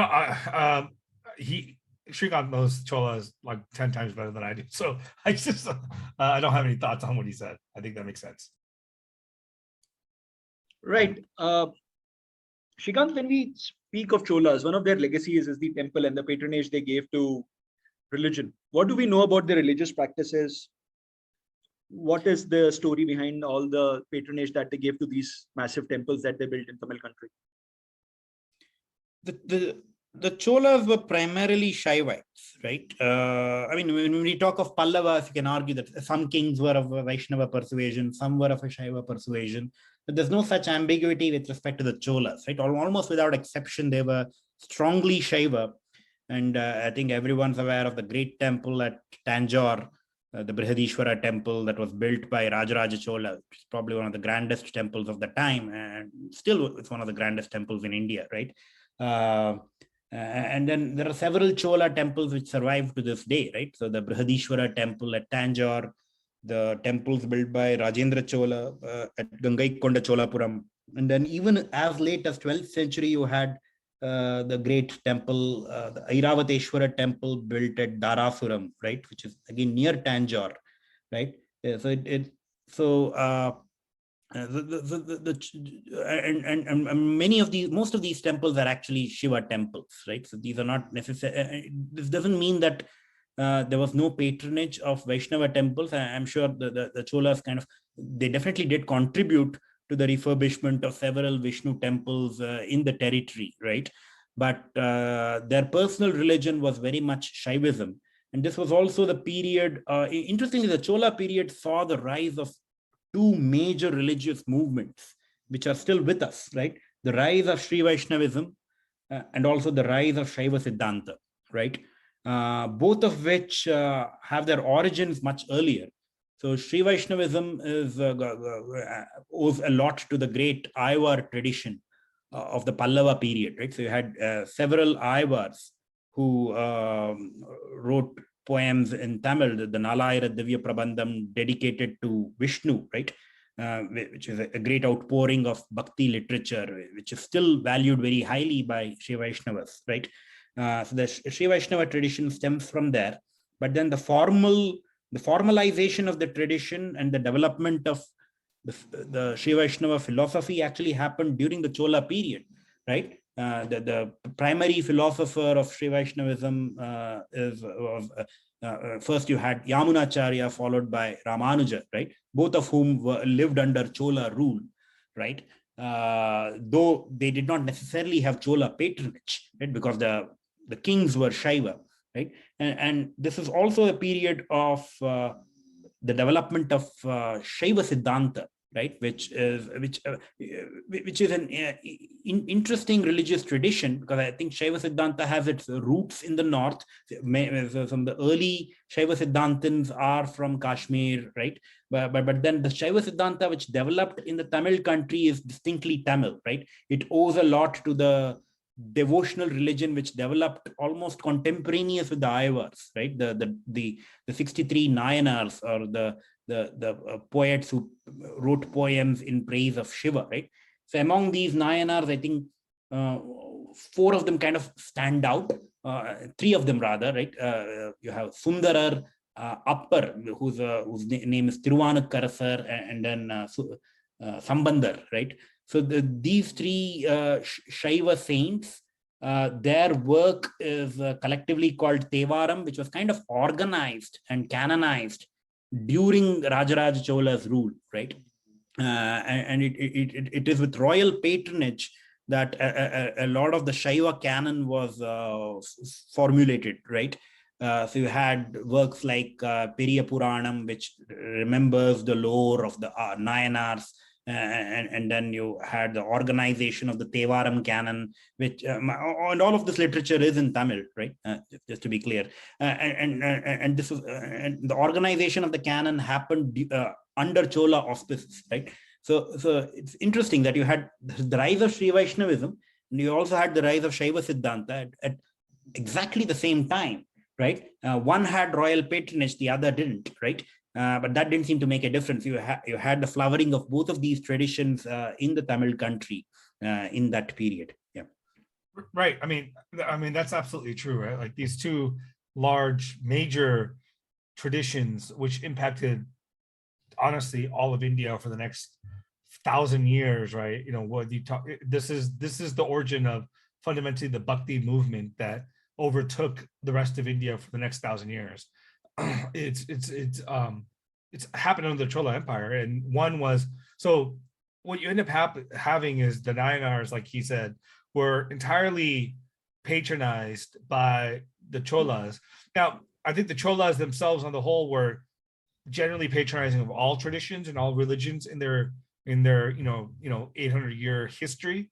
But there was, according to the literature within the Sri Vaishnava community and that, there was a particular Chola king that was oppressive towards the Sri Vaishnavites, in which they built a lot of their storytelling about how they overcame that particular tradition. And it connects to another empire at that time, the Hoysala, which, by escaping from the Cholas, the Sri Vaishnavites under Ramanuja went into the Karnataka region, and then they ended up in, Melkote. And in that period of time, the Hoysala kingdom was there. And apparently, Ramanujacharya at that time converted Vishnuvardhan, who was the ruler of the Hoysala Empire, from Jainism to Sri Vaishnavism. And then you started seeing like basically two branches of Sri Vaishnavism occurring, which is one branch is the Karnataka branch and the other branch is really based on the Tamil side. So it's very interesting how these vast, powerful religious traditions developed in somewhat of a juxtaposition with the Chola Empire. Now, and just to say again, Buddhism was also patronized by the Cholas, as was Jainism. Now, and this is very indicative of pretty much all of, or mostly, like you can say 95 to 99% of all Indian kings and empires was a patronizing of all traditions, but they would patronize a particular one a little bit more. And the Cholas were a little more towards the Shaivite side, just because their personal family affinity towards Shiva.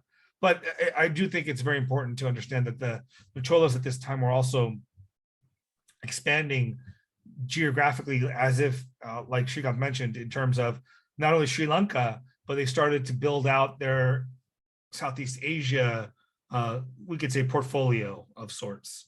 And they had a very big impact on, global trade at this point. Right. Mukunda, you mentioned a term called Bhakti movement, and we'll talk about that. But before that, one of the pivotal figures of this era is Adi Guru Shankaracharya. Sure. Shrikanth, if we could start with you, and then I'll have Mukunda join in.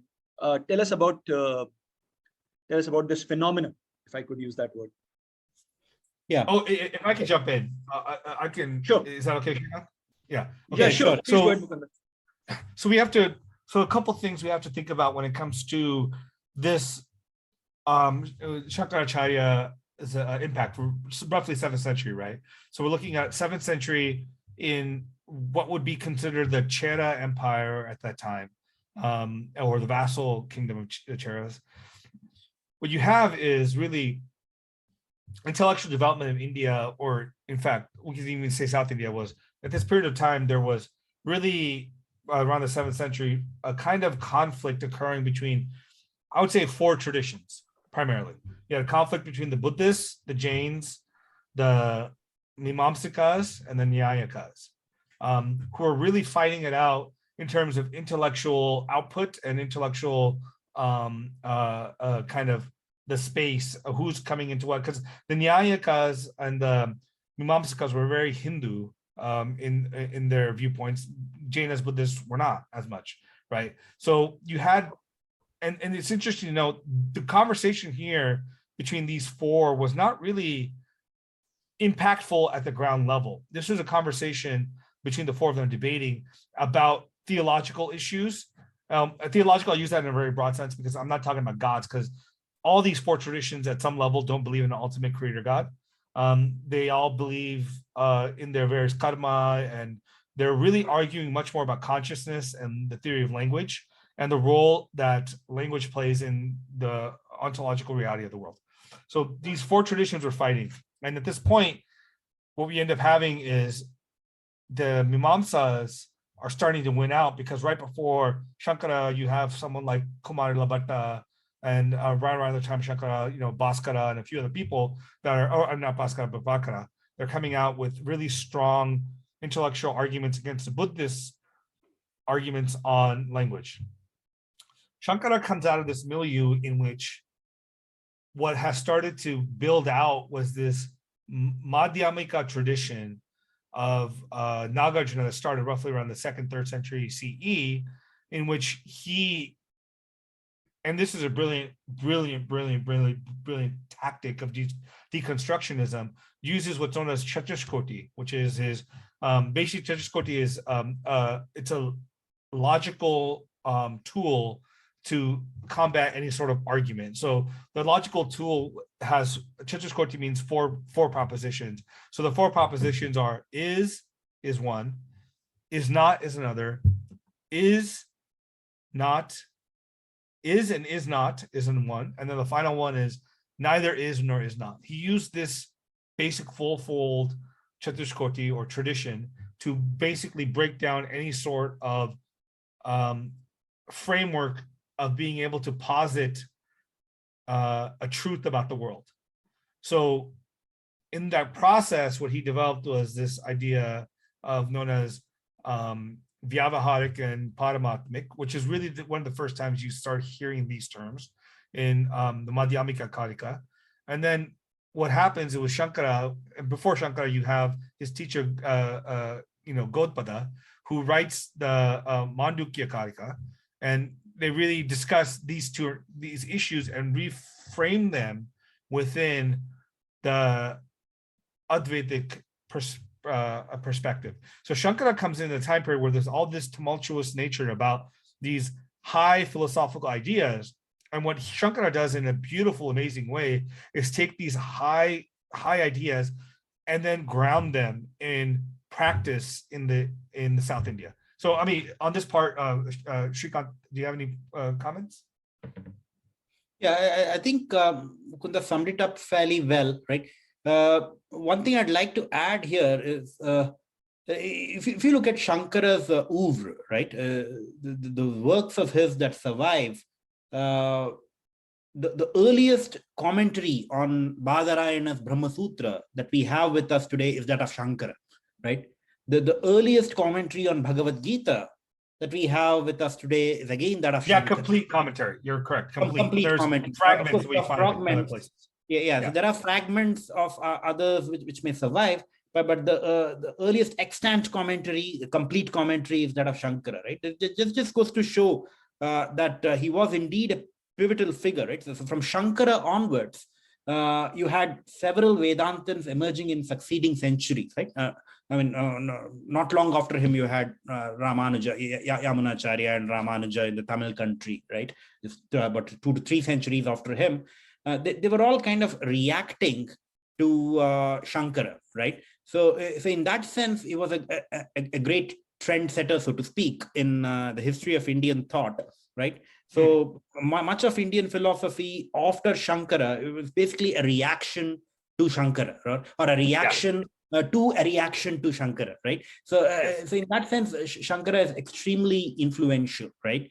So today, of course, if you ask devotees, I mean, they'll attribute all kinds of texts to Shankara, right? But to be strictly speaking, I mean, you could basically, we can think of a few texts. He has his commentary on Brahma Sutras, commentary on Bhagavad Gita, then his commentary on the different, the principal Upanishads, right? Yeah. And then there is also an independent work, which is not exactly a commentary. It's more, I think Upadesha Sahasri, right? I think that's I think these are regarded as some of his core works. Well, also Viveka Chudamani is considered. Viveka Chudamani, yeah, that's right. But in addition to this, of course, there are several other works which are attributed to Shankara, but we are not really sure. For instance, there's a commentary on Vishnu Sahasranama, which is attributed to Shankara, but again, we can't be sure if he authored it, right? We also know, for example, his Bhajagovindam was partially authored by him. And now that people assume, they make the assumption, or they make the conclusion that the parts of it also honored by his disciple Ananda or Padmapada, right? So so I mean, Shankara is, so the thing I think we have to really put in context of Shankara is not only, so everyone after Shankara responds to Shankara, but Shankara was responding to an entirely different world for himself, and he really changed the game in his commentaries when he came out with his Advaita Vedanta, right? His Advaita Vedanta was, to be honest, it was a magnum opus at that time that really dealt with, so they use Shankara, by the way, to understand traditions that have been lost before Shankara. So for example, you have, he in his commentary, he talks about the Bhagavata sect, which doesn't exist in this day and age, but he talks about ideas with the Bhagavata sect, talks about the Pashupata sect, he talks about even the Pancharatras and all these other traditions at the time that for probably centuries no one knew about or what their viewpoints were. And Shankara laid them out there in his text and had a really fantastic conversation with the entire the entire traditions that came before. So I think it's so important to recognize that in the intellectual world of Indian philosophy, Shankara was pivotal. He shifted the entire game that was previously talking about Mimamsa, Nyaya. He shifted it towards a more Vedantic bend. And that was something that did not have prevalence, as far as we know, in before. I mean, it existed before Shankara, because we know, because Shankara cites people like Dramida, Tanka, a few other works that existed before Shankara, probably by 600 years before Shankara, but they existed. But he re-brought that out into the common parlance of the people around. And in addition to that, the way he approached it was also developing, you know, his practices. And this is something brilliant that I think no one else had at that time, Shankara did, is he took the Buddhist monastic concept that existed in the Sangha, and he kind of reformulated in some sense into what we have as the mattas today. Right. So this was a brilliant way in which his works would remain, and the tradition would remain for thousands of years, right? These were schools set up all across the country in different areas in which they had his knowledge, his authority to discuss these issues and to promulgate his ideas. And this is really, to be honest, in some sense, very unknown to the quote unquote Brahminical framework at that time. So I think that really changed how the entire Brahminical framework worked after that. True. Yeah, I think that's pretty well put. Yeah. So yeah, and also in general, the importance of Upanishads, right? The Upanishads came to the forefront, so to speak, right, with the rise of Advaita Vedanta, right? And much of Hindu philosophy since then centers around Vedanta, right? And you couldn't say that pre-5th century, right? When you look at Hindu philosophy, pre-5th century, you had these various darshanas, right? You had Purva Mimamsa, and then you had Nyaya, you had Vaisheshika, right? So, and of course, you had the two Itihasas, of course, at a more popular level. But the Upanishadic religion was really not as central to the intellectual life as it became post Shankara. Maybe I'm making a strong statement here, but I think that can be defended, right? So I think the Vedanta came to the forefront, and post 7th, 8th century, when we think of Hindu philosophy, we think primarily of Vedanta, and that's true to this day, right?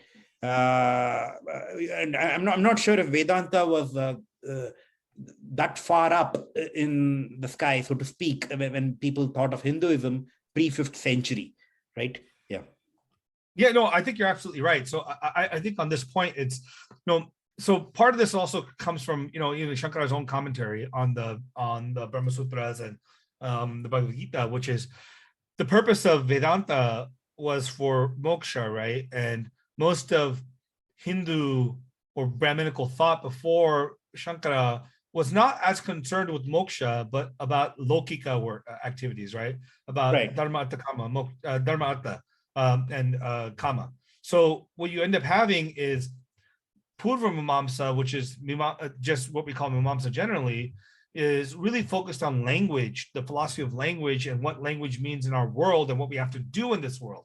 So Shankara's philosophy was a radical, like, I wouldn't say break, but it was like a turn to say, how do we get out of this world? And Right. these threads exist in all the Shastras, like whether you Mahabharata or Ramayana, they exist, but they weren't really discussed at a higher level. I mean, they were put together in the Brahma Sutra Bhashas, but the Brahma Sutra Bhashas, were commented by mostly Brahmanas and small groups of people for, probably 500, 600, 700 years before Shankara. And Shankara, what he did is he opened up the door to a lot of other people. At the same point, he was very clear in his commentary that only the what he would call Dvijas had access to Brahma Jnana, or ultimate knowledge, because he has to come from the Vedic text.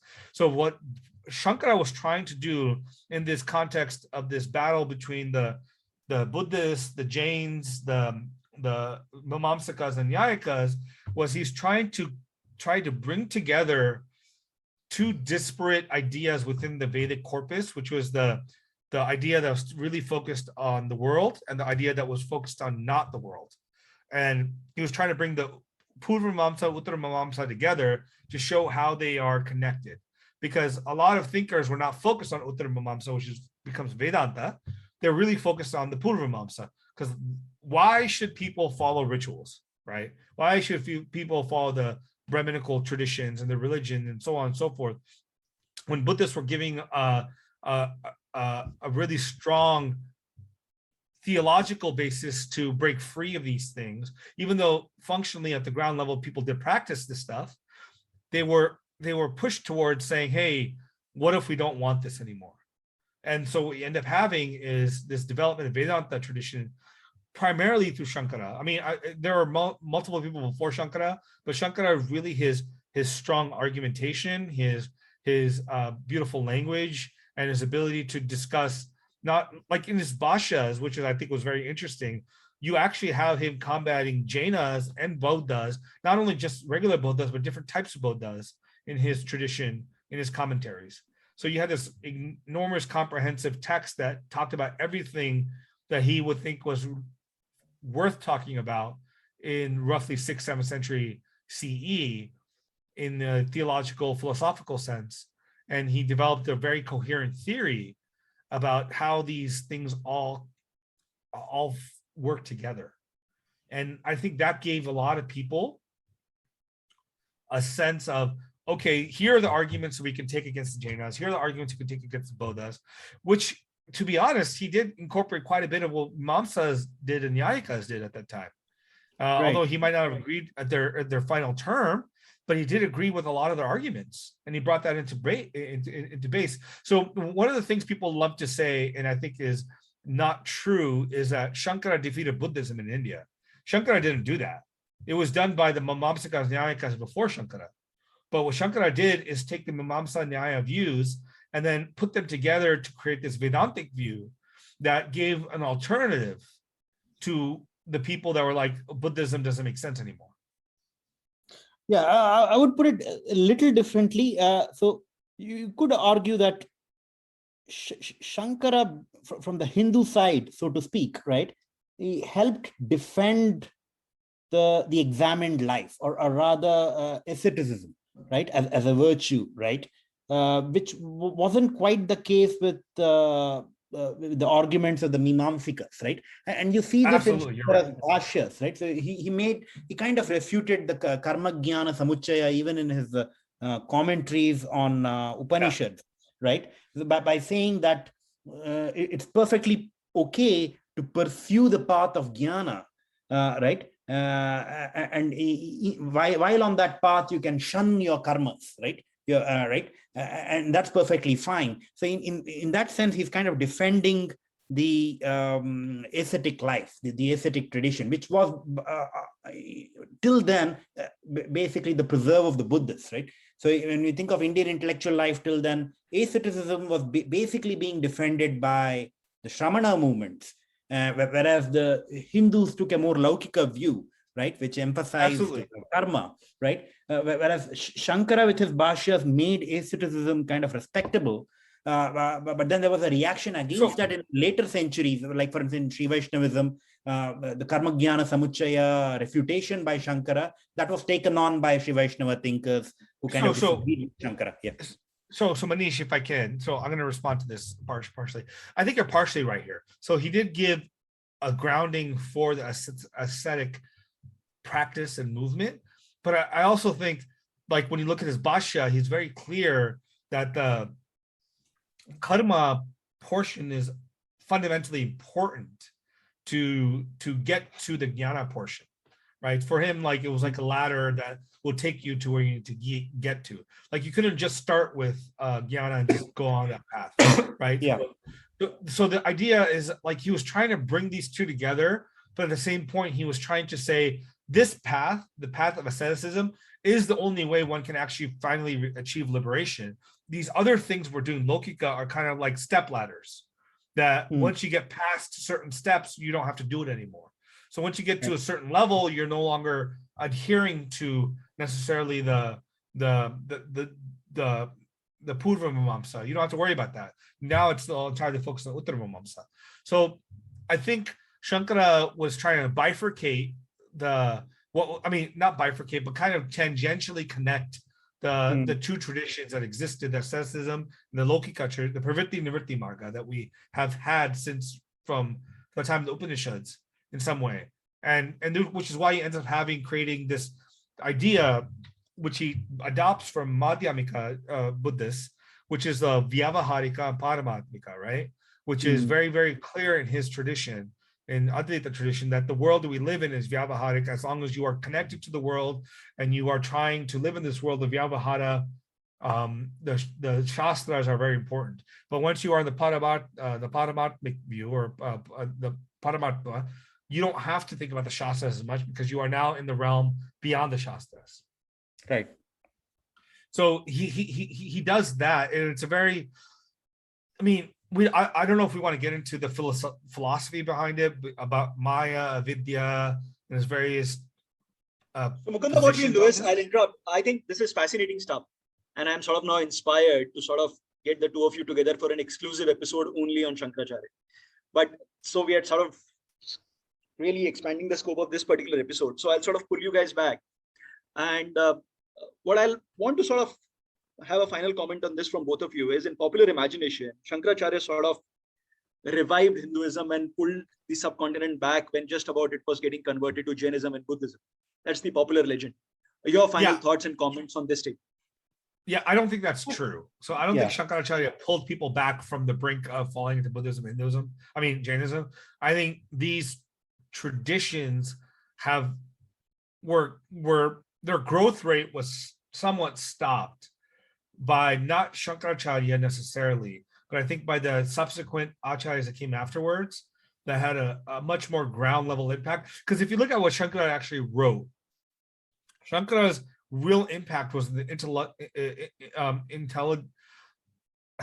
intellectual and philosophical development of Indian thought, along with the mattas that preserved that thought.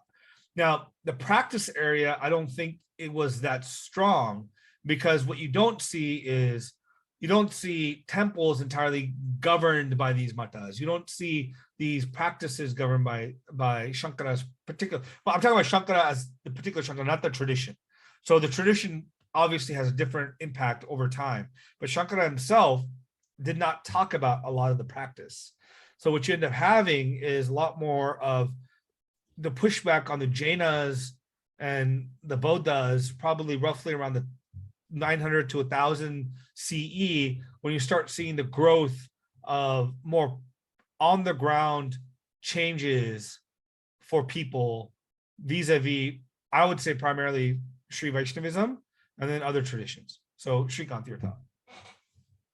Yeah, I'll basically agree there with what Mukunda said. So with respect to the historical detail, right, much of the legends around Adi Shankara, they can be questioned, right? For instance, the fact that the claim that he set up 4 mattas in 4 corners of India, right? In Puri, in Badri, and there's one in Dwarka and one in Sringeri, right? there's no real historical proof for that, right? Much of the biographical detail on Shankara comes much later. The Digvijayas that have survived, the oldest Digvijaya is, I think, from the 14th century. Vijayanagara. 14th? 14th century, I think. 14th century, okay. The one that survives fully, right? The earliest extant one. And that's by Madhavacharya, right? Who's also known as Vidyaranya, the Vijayanagara kingmaker, right? Yeah. There's a lag of almost 800 years between the earliest recounting of his biography and his own time frame, right? So we really cannot vouch for much of the historical details around Shankara's life, right? And even if you look at Madhavacharya's, or rather Vidyaranya's biography, so to speak, he mentions that I think Shankara established mathas in Sringagiri and a few other places, right? He doesn't really mention the 4 places, right? So this 4 matha theory, it comes from later traditions. I think a text called Chidvilasiya Shankara Digvijaya from 16th, 17th century, right? So, and there's also the tradition that he had a samadhi in Kanchi, which again can be questioned. The Kanchi Matha has a completely different chronology for Shankara, which is not really historically defensible, right? So I think these traditions have their place, and we don't want to offend anyone by questioning these biographical traditions, right? But they're not really historically tenable, so to speak, right? What matters more is his own work, which has survived, right? The works which we discussed, and his impact on Indian thought. Yeah. Right. So, and just on that context, I just want to say one more thing. I feel like Shankara, I mean, I don't want to undermine this at all, is just, he is a foundational element of Indian thought, right? Like everything post Shankara is connected to Shankara. And I think what he's done is so monumental. In some ways, I would say it's just as powerful as something like Jesus Christ did, right? Like his story is, Shankara is such a powerful figure in all of not only just India, but Southeast Asia and other parts of the world. Like his philosophy was honestly very world-changing. We're still dealing with the repercussions of what his thought was and what his thought is, in some sense. And I think it's beautiful because his impact in India, whatever you want to say about it, the matas not being there or subsequent to that, is I think his importance should not be underestimated, but nor should it be over promulgated, right? What I mean by that is he didn't write 32 different works. He wrote probably between 7 to 10 works, and his works are fantastic and amazing. But I think his real development was being able to give an intellectual basis for us to talk about Vedanta in any real way. And to that, I think is fantastic.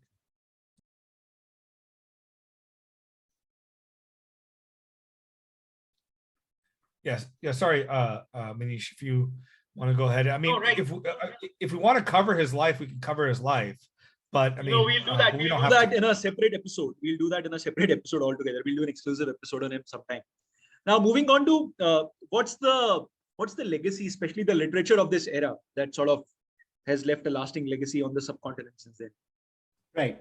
So when we think of this period, right, so the literature that really stands out in terms of its long run impact, right, would be the Bhakti literature, right? So you have the literature of the Ayavars and then the Nayanars, right? The Ayavars on the Vaishnava side and Nayanars on the Shaiva side, right? This is of lasting influence in South Indian life, especially the Tamil life, right? So the Ayavars were, I think, 12 in number, right? And they mostly predate the Chola period. They are from the Pallava period, and some of them might even predate the Pallavas. So the early Ayavars, Pei Ayavar, Poigai, and Bhudatta Ayavar, right? So who might be even predating the Pallava period, extremely ancient. And then you have several Aivars during Pallava rule, right? Namma Aivar, Tondaradipudi Aivar, Tiruppan Aivar, and a few others. Tirumangai, which is mentioned in the Pallava literature too, Tirumangai. Correct, exactly, right. And then you have the female Aivar, Andal, who's the daughter of another Aivar, Peri Aivar, right? So these Aivars are 12 in number, and they have left behind around 4,000 verses in Tamil, which kind of eulogize and kind of devotional hymns to Vishnu, right? And they worship Vishnu in different forms, and they are of extraordinary lyrical quality, right? They're valued not just for their literary merit, but also for their broader influence on Vaishnavism down south, right? And what's interesting about this, the literature of these Aivars, is that it had a major impact even on the more formal Brahminical thought movements on the Vaishnava side, right? So you had Ramanuja emerging as a major Vedantin thinker around 11th century, and his tradition was definitely greatly influenced by the Aivars, but he helped formalize the devotional fervor into a philosophy which served as a counterpoint to Shankara's Advaita, right? And this was the development of the Vishishtadvaita philosophy, which had great repercussions for religious life all over India, right? I think it's one of the disciples of Ramanuja who was actually a teacher to Ramananda in North, right? So the Ramanandi Sampradaya also is kind of, its lineage goes back to Ramanuja, if you think of it that way, right? And then a couple of centuries after Ramanuja, you had a theistic philosophy centered around Krishna Bhakti in the Karnataka region, right? The rise of Dvaita philosophy, right? So I think this literature, the literature of the Aivars is of considerable merit and considerable influence, which is a lasting literary legacy of this period. And among other literary legacies, you have the immense literature on the Shaiva side, right? The Nayanar literature, of which I think we already mentioned the three Nayanars who kind of stand out: Sundarar, Sambandar, and Appar, right? And their work is kind of commemorated as the name Tevaram, right?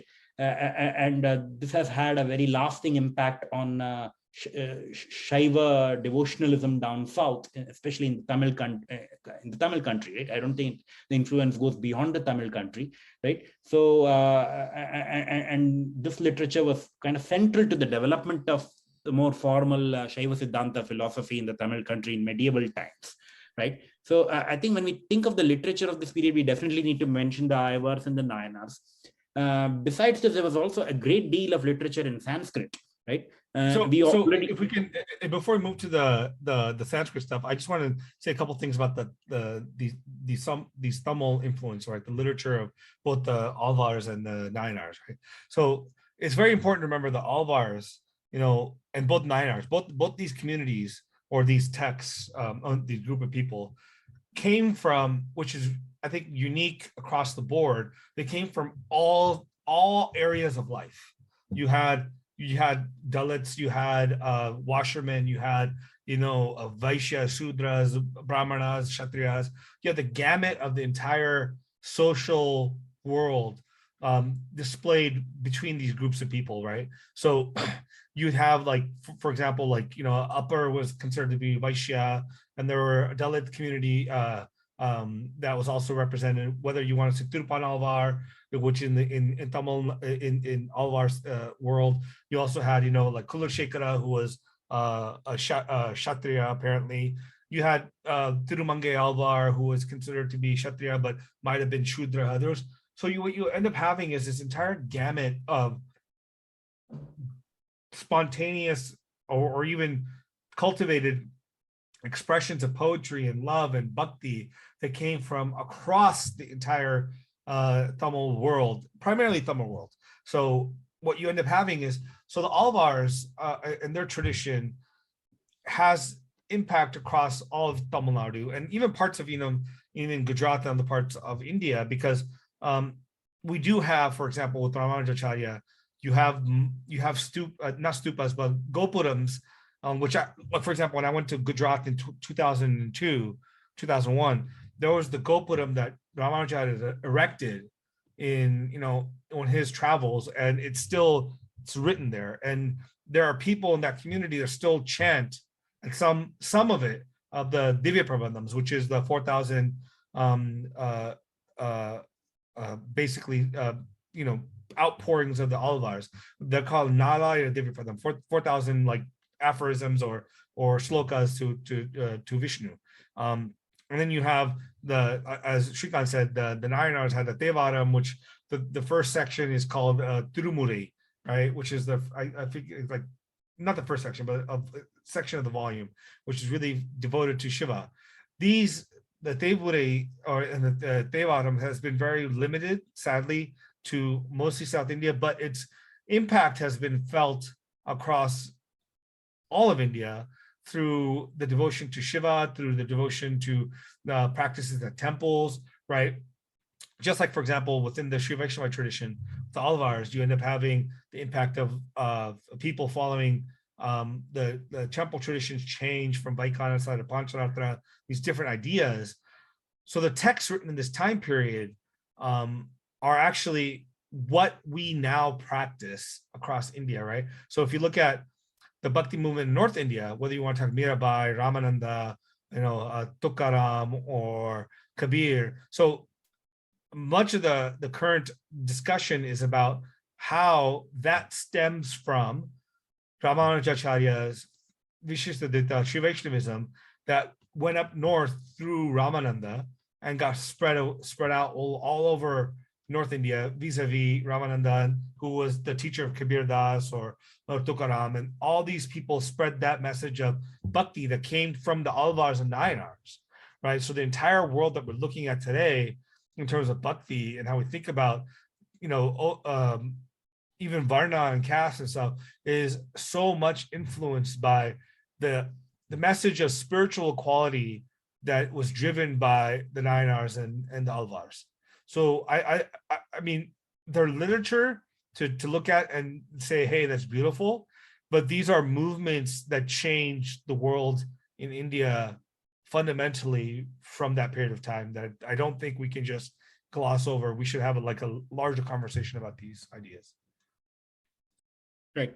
And while we are on literature, I think we should also cover the literature in Sanskrit, which is composed down south, right? So we've already discussed the works of Shankara, right? We also have the works of the Vaishnava thinkers like Yamunacharya, Ramanuja from 11th century in the Tamil country, right?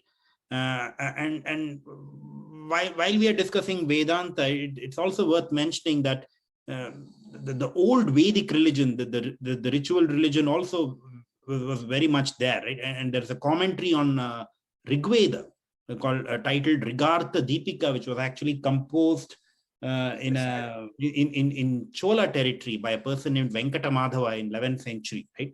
So yes, we had the rise of Vedanta, but then even the old Samhita literature was also kind of heeded to, right? And you had commentaries on that being composed in the same period, right? Talking of Sanskrit literature more broadly, the one figure we didn't mention is Dandin, who was one of the great giants of Sanskrit literature, who I think is known for his work Kavya Darsha on Sanskrit poetics, and also is also a playwright of considerable repute, right? Dandin was actually in the Pallava court. I think he may have been in Narasimhavarman's court, right? So he's an important literary figure from this period, from the deep south, right? He obviously wrote in Sanskrit, right? And then when we talk of slightly later times, say the Western Chalukya kings, right, in Kalyani. Can I just interrupt you, Shrikanta, for one sec? Sure. So I think Dandin is kind of glossed over, but Dandin wrote probably one of the first novels in human history with the Dashakumara Charitra, right? Dashakumara So this is Charitra. a novel. Yeah, he wrote entirely there's no basis in epic literature or epic poetry, any of this. It's an entirely based novel about the lives of 10 young princes, Dasha Kumara, right? 10 Kumaras princes. So how they all separate, and each of them have different adventures and different experiences, and they come together and they explain their experiences, and then they try to basically take on the kingdom at that point. So this is a beautiful text. I've only read parts of it. So Dundon wrote this, and it was probably considered one of the first novels because it's entirely made up. And it's a beautiful, beautiful text that people get opportunity to read it. You should read the Dashakumara Charitra. And it's just a beautiful, beautiful like novel text. And I think it's something that Indians have not explored, or even the world has not explored. And there's some great fantasy there. There's romance. It's basically like, I mean, I guess a Hindi serial today, but without the stupidity. Right. Yeah. Right. Shrikanth, you were saying?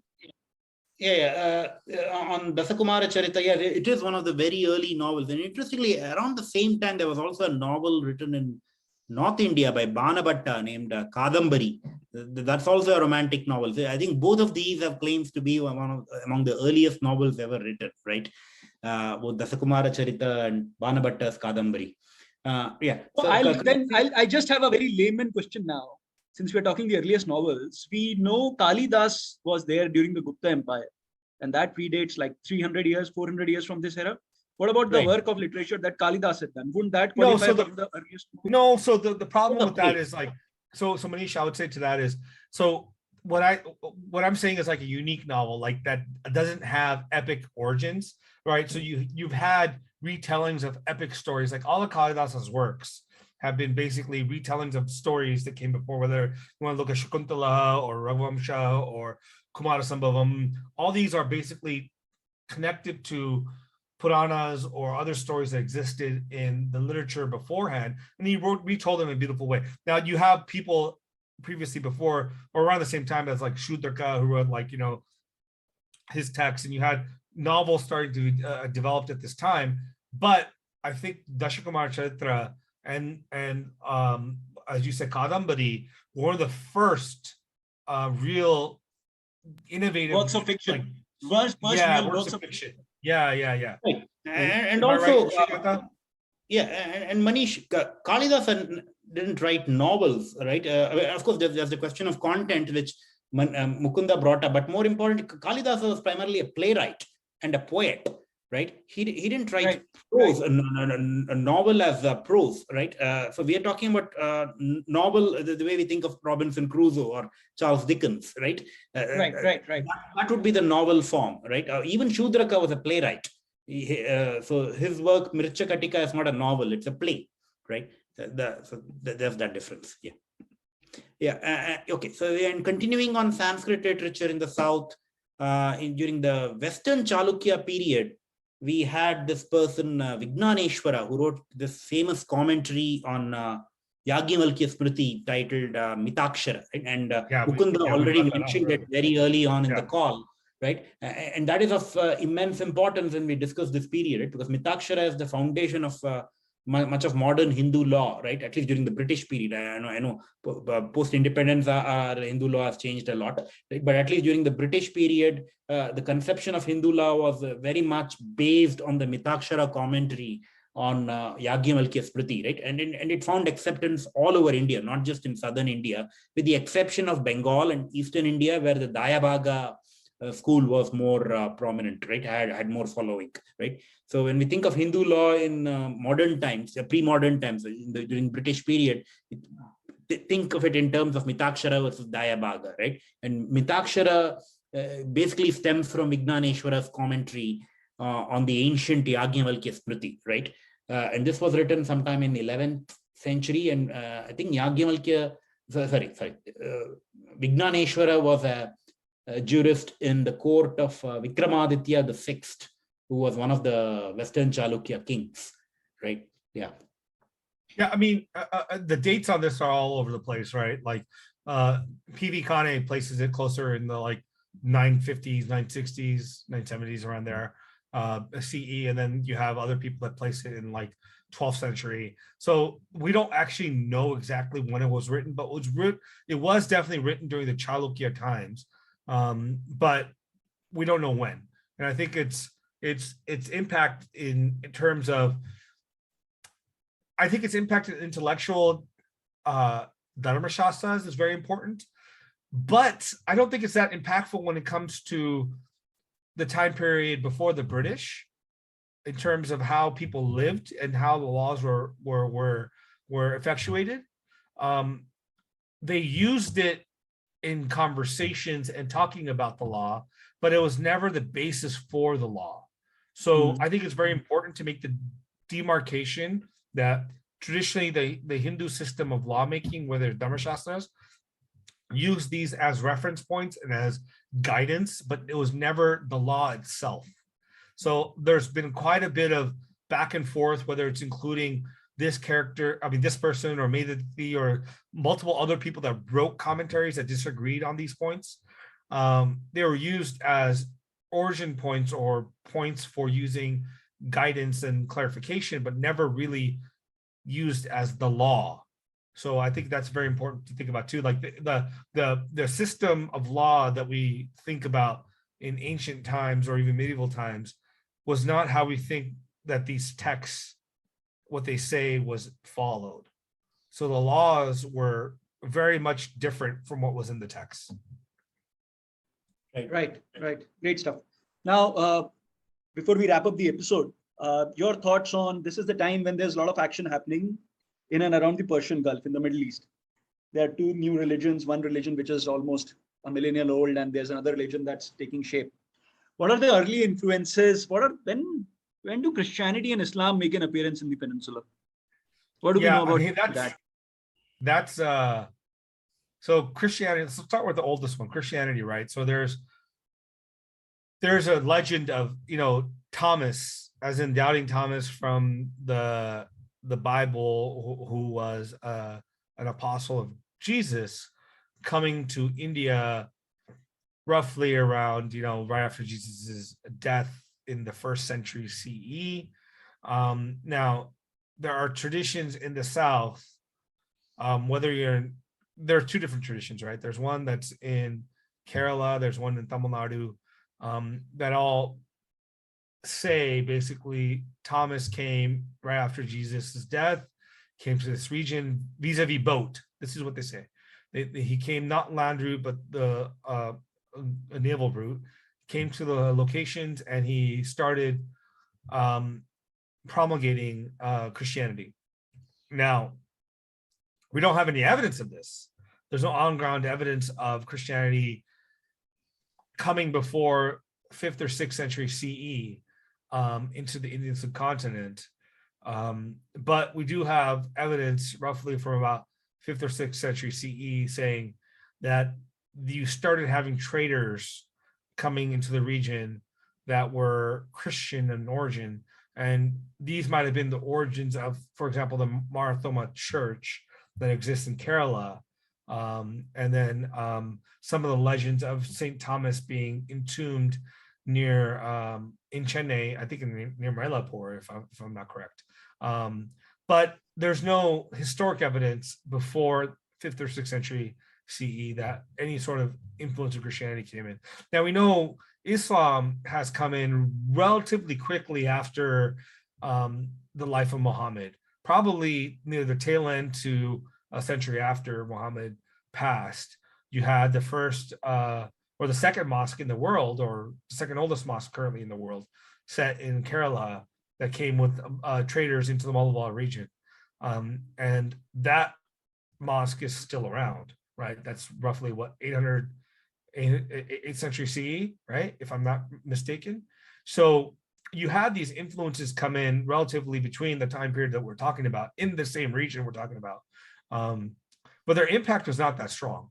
If we really think about it, like until probably the 11th, 12th century, if not further than that, you don't see really any sources talking about these traditions in any really meaningful way to indicate that they had grown or they were taking on more converts or there were any of that. It seems like these were regions and areas where traders and people that came to settle from these regions, whether you are from, I mean, mostly from the Middle East, whether you're Christian or Muslim, would come and settle in these areas for trade purposes. It didn't seem to be the case that there was a lot of conversion or people coming over to that side coming on. So if you want to go ahead, Shrikanth. Yeah, so I think with respect to Christianity and Islam, there's one piece of evidence that we have, and these are the copper plates discovered at Kollam in Kerala, right?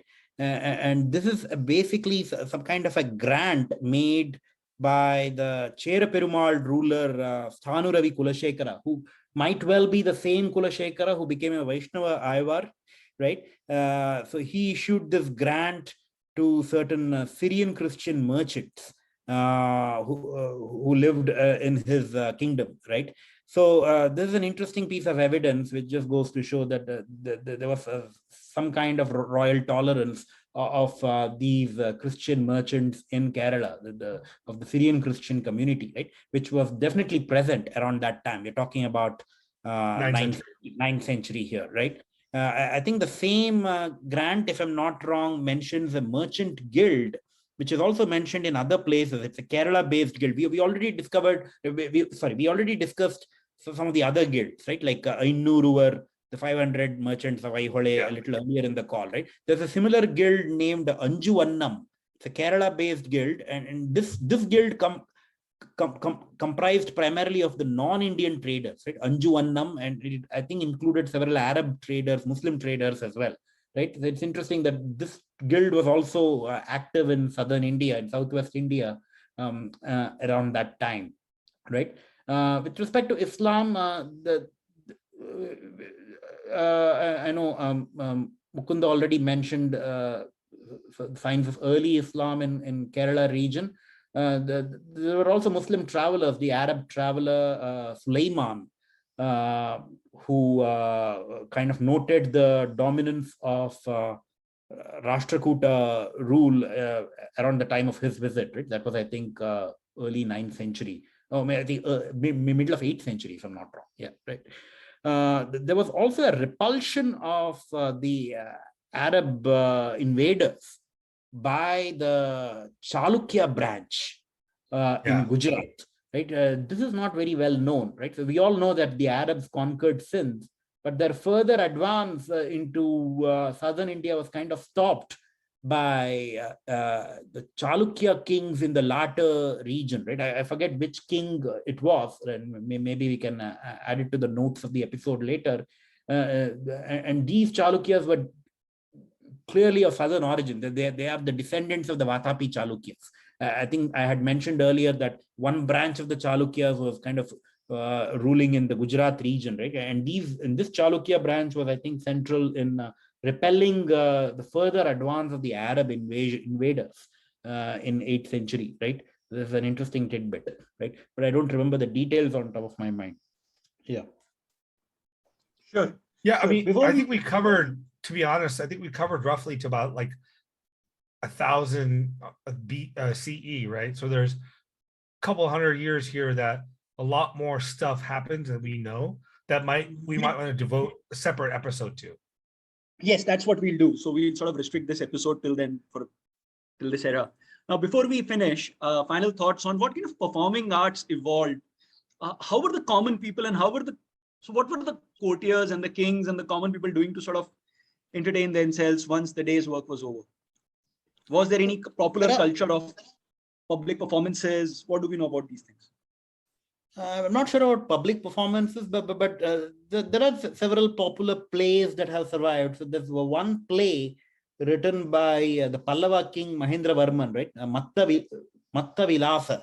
I think I'm not be getting the exact name of the play right. So perhaps it was written for performance to the public, right? It's an interesting satire. And it's also interesting that a king wrote this particular satire. It's a satire on the Pashupatas and Kapalikas of the day. and on how they engage in excessive alcohol consumption and sexual intercourse as a means of realizing divinity, right?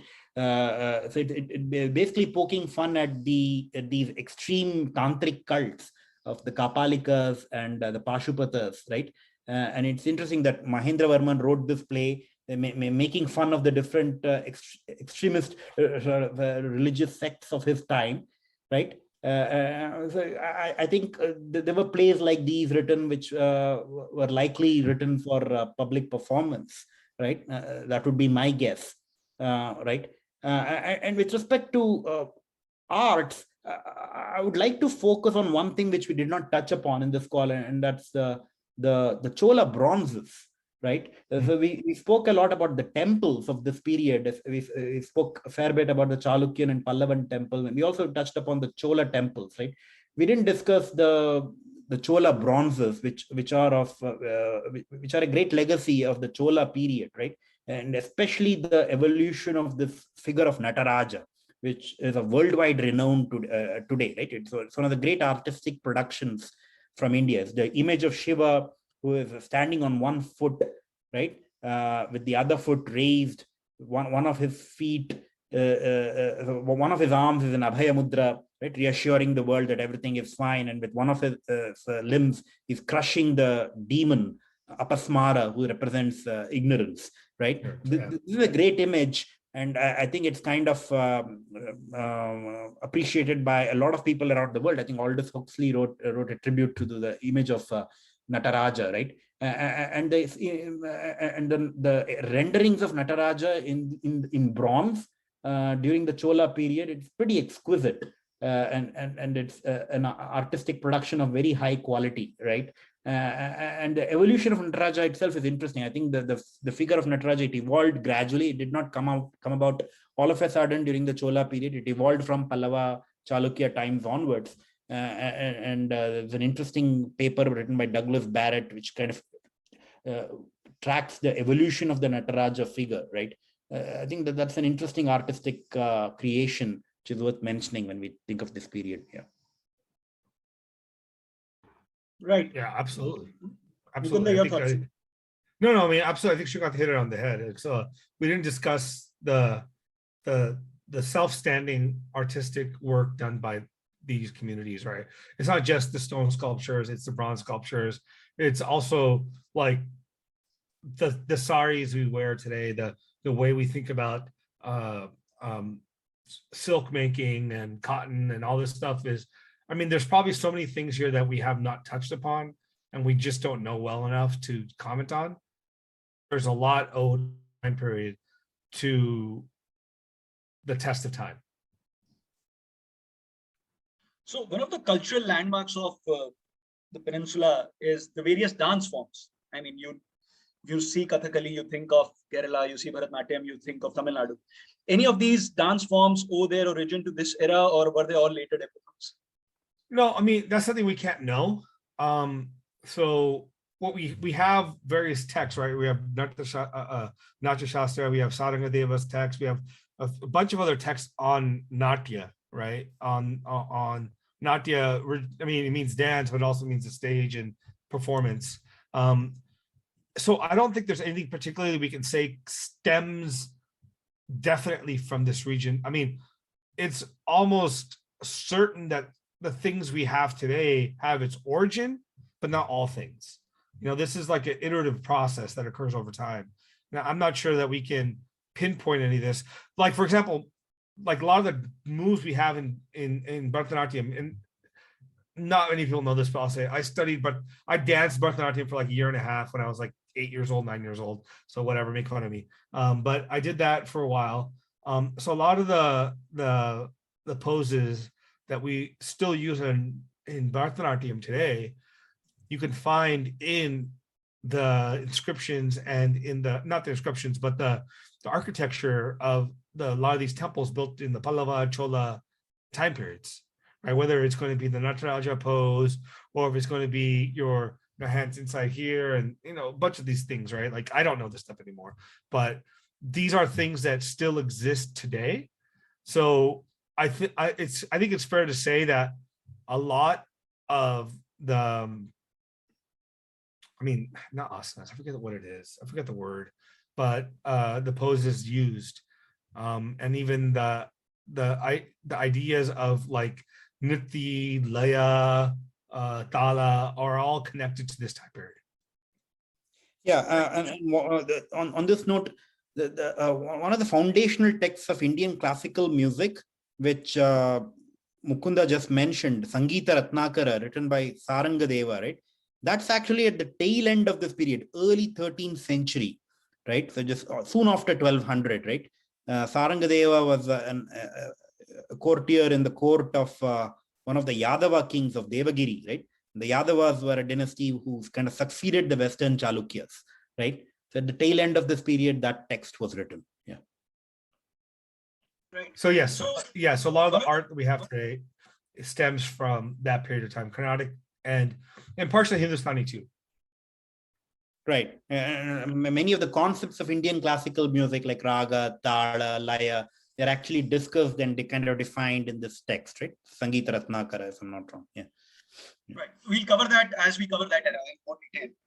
I would like to remind our listeners that as part of episode notes, our speakers will provide all the reference material and all the books that they have used as part of preparing for this episode. Any final thoughts, any final comments, guys?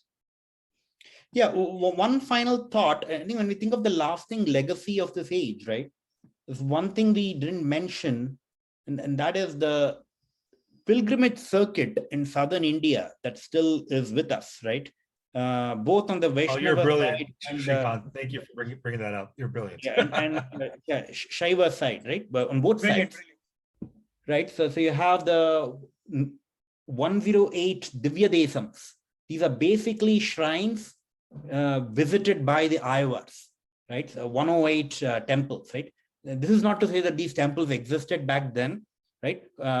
These are all much later creations. Most of the temples are from later times, Vijayanagara times and later time. But the sthalas, the locations are of considerable, have been of great sanctity for a very long time, going all the way back to Pallava times, right? Because that's when the Ayavars lived. These 108 Divya Desams are, it's a canonical list, right? Kind of akin to the Char Dham in northern India, right? Chota Char Dham in northern India. So kind of analogous to that, right? And Vaishnavas make it a point to visit these 108 Divya Desams, the foremost of which is the one in Srirangam, which was apparently eulogized by all the Ayavars, right? So the temple in Srirangam is not from that period. So much of the temple which exists today, it's of later times, right? Constructed during Vijayanagara times and Nayaka times, right? So, but the location is very old. The sanctity of that place is old, right? And similarly, on the Shaiva side, you have the 270 Padal Petra Stalams. These are basically the Shiva shrines visited by the Nayanars, right? During that period, 8th to 10th century, right? So you have the 270 temples, which were obviously constructed later. These lists were also drawn up much later, right? But the reason these places are sacred today is because of the Ayavars and Nayanars, right? And so much of our religious life in southern India, in terms of the pilgrimage circuit, revolves around these places, right? The 108 Divya Desams and the 270 Padal Petra Stalams. Yeah. Yeah. Anything? Mukunda, your thoughts on that? Any final thoughts? I think Shrikanth is totally on point here. This is the pilgrimage sites we have across, all South India, the Divya Desams, right? So out of, I think 108 Divya Desams, 100 are in southern India. The other 8 are outside of India. Outside of southern India, right? You have Badrinath, you have Kshetrasagar, which is not on Earth, and then you have other 6 locations set up outside of Tamil Nadu, or mostly Tamil Nadu. There's other places in, I think they're Dwarka, a couple of Divya Desams. But I think it's very interesting that we have the sacred landscape of what's considered holy, developed roughly in this time period, that might be correlated, and I'm not sure if it is, but connected to the Tirthas that we talk about in the Mahabharata, in other Puranas, right? So just to put this in context, scholars tend to think that the Bhagavatam, as in like the Srimad Bhagavatam, was roughly written probably in this time period by maybe a South Indian individual on these issues. But again, we don't know this stuff, but this is a current conjecture. So some of the Puranas, to be honest, were finalized roughly in this time. And I would say a good amount of them probably were finalized in South India. Yeah, I think that's fair. Puranas are obviously a perennial work in progress, so to speak, right? I'm sure the composition of the Puranas may have started even as early as the late Vedic times and continued over a long period of time. They keep getting edited and redacted, right? But at least the final version of Bhagavatam that has survived, it was likely redacted in southern India. That's the scholarly consensus. This is not the traditional opinion. This is the scholarly opinion, the academic opinion, right? And the reason they say so is because I think in one of the places in the Bhagavata Purana, there is a prophecy made that some Vaishnava saints will be responsible for kind of from the kindling Vaishnavism in Tamil country. Right? Obviously, a reference to Aivars in future tense, right? Suggesting that this was likely inserted around the time of the Aivars in southern India, right? But having said that, this is not to say that all of Bhagavatam was written in southern India. Obviously, layered work, its roots go back maybe more than a thousand years prior to this period we are talking about, right? But just to also put this in context, right? So even in the commentaries by Shankara and Ramanuja in this time period, roughly from 6th, 7th century to say 11th century CE, there's no citing to the Bhagavatam. Exactly. The citing happens actually more towards the Vishnu Puranam and a few other Puranas. But Bhagavatam is not cited until you get to roughly, even Madhava doesn't really cite the Bhagavatam. The citing of Bhagavatam occurs mostly in the Gaudiya Vaishnava tradition. Exactly. And I think that is used by people to kind of suggest that Bhagavatam is likely of southern origin, closer and composed closer to 10th century or so, right? I mean, that's the scholarly consensus on this. Yeah, obviously it will offend a lot of people given the centrality and popularity of the text in India today, right? But but I mean, to be honest, the Bhagavatam large part is in agreement with parts of Harivamsha, so they're probably it's much earlier, but it was finalized in the period roughly around that time. I would agree. Right. Yeah. So obviously it's not an original work. It draws from Harivamsha and Vishnu Purana, which are obviously much older works. Yeah. Great stuff. So with that, we come to the end of this episode. Thank you, Mukunda. Thank you, Shrikanth. We look forward to hosting you again on the upcoming episodes. Yeah. Thank you so much, Maneesh. Shrikanth, you are a fount of knowledge. I appreciate it. Oh, no problem. It was great to talk to you on Shankara, especially. Yeah, we should do more on that.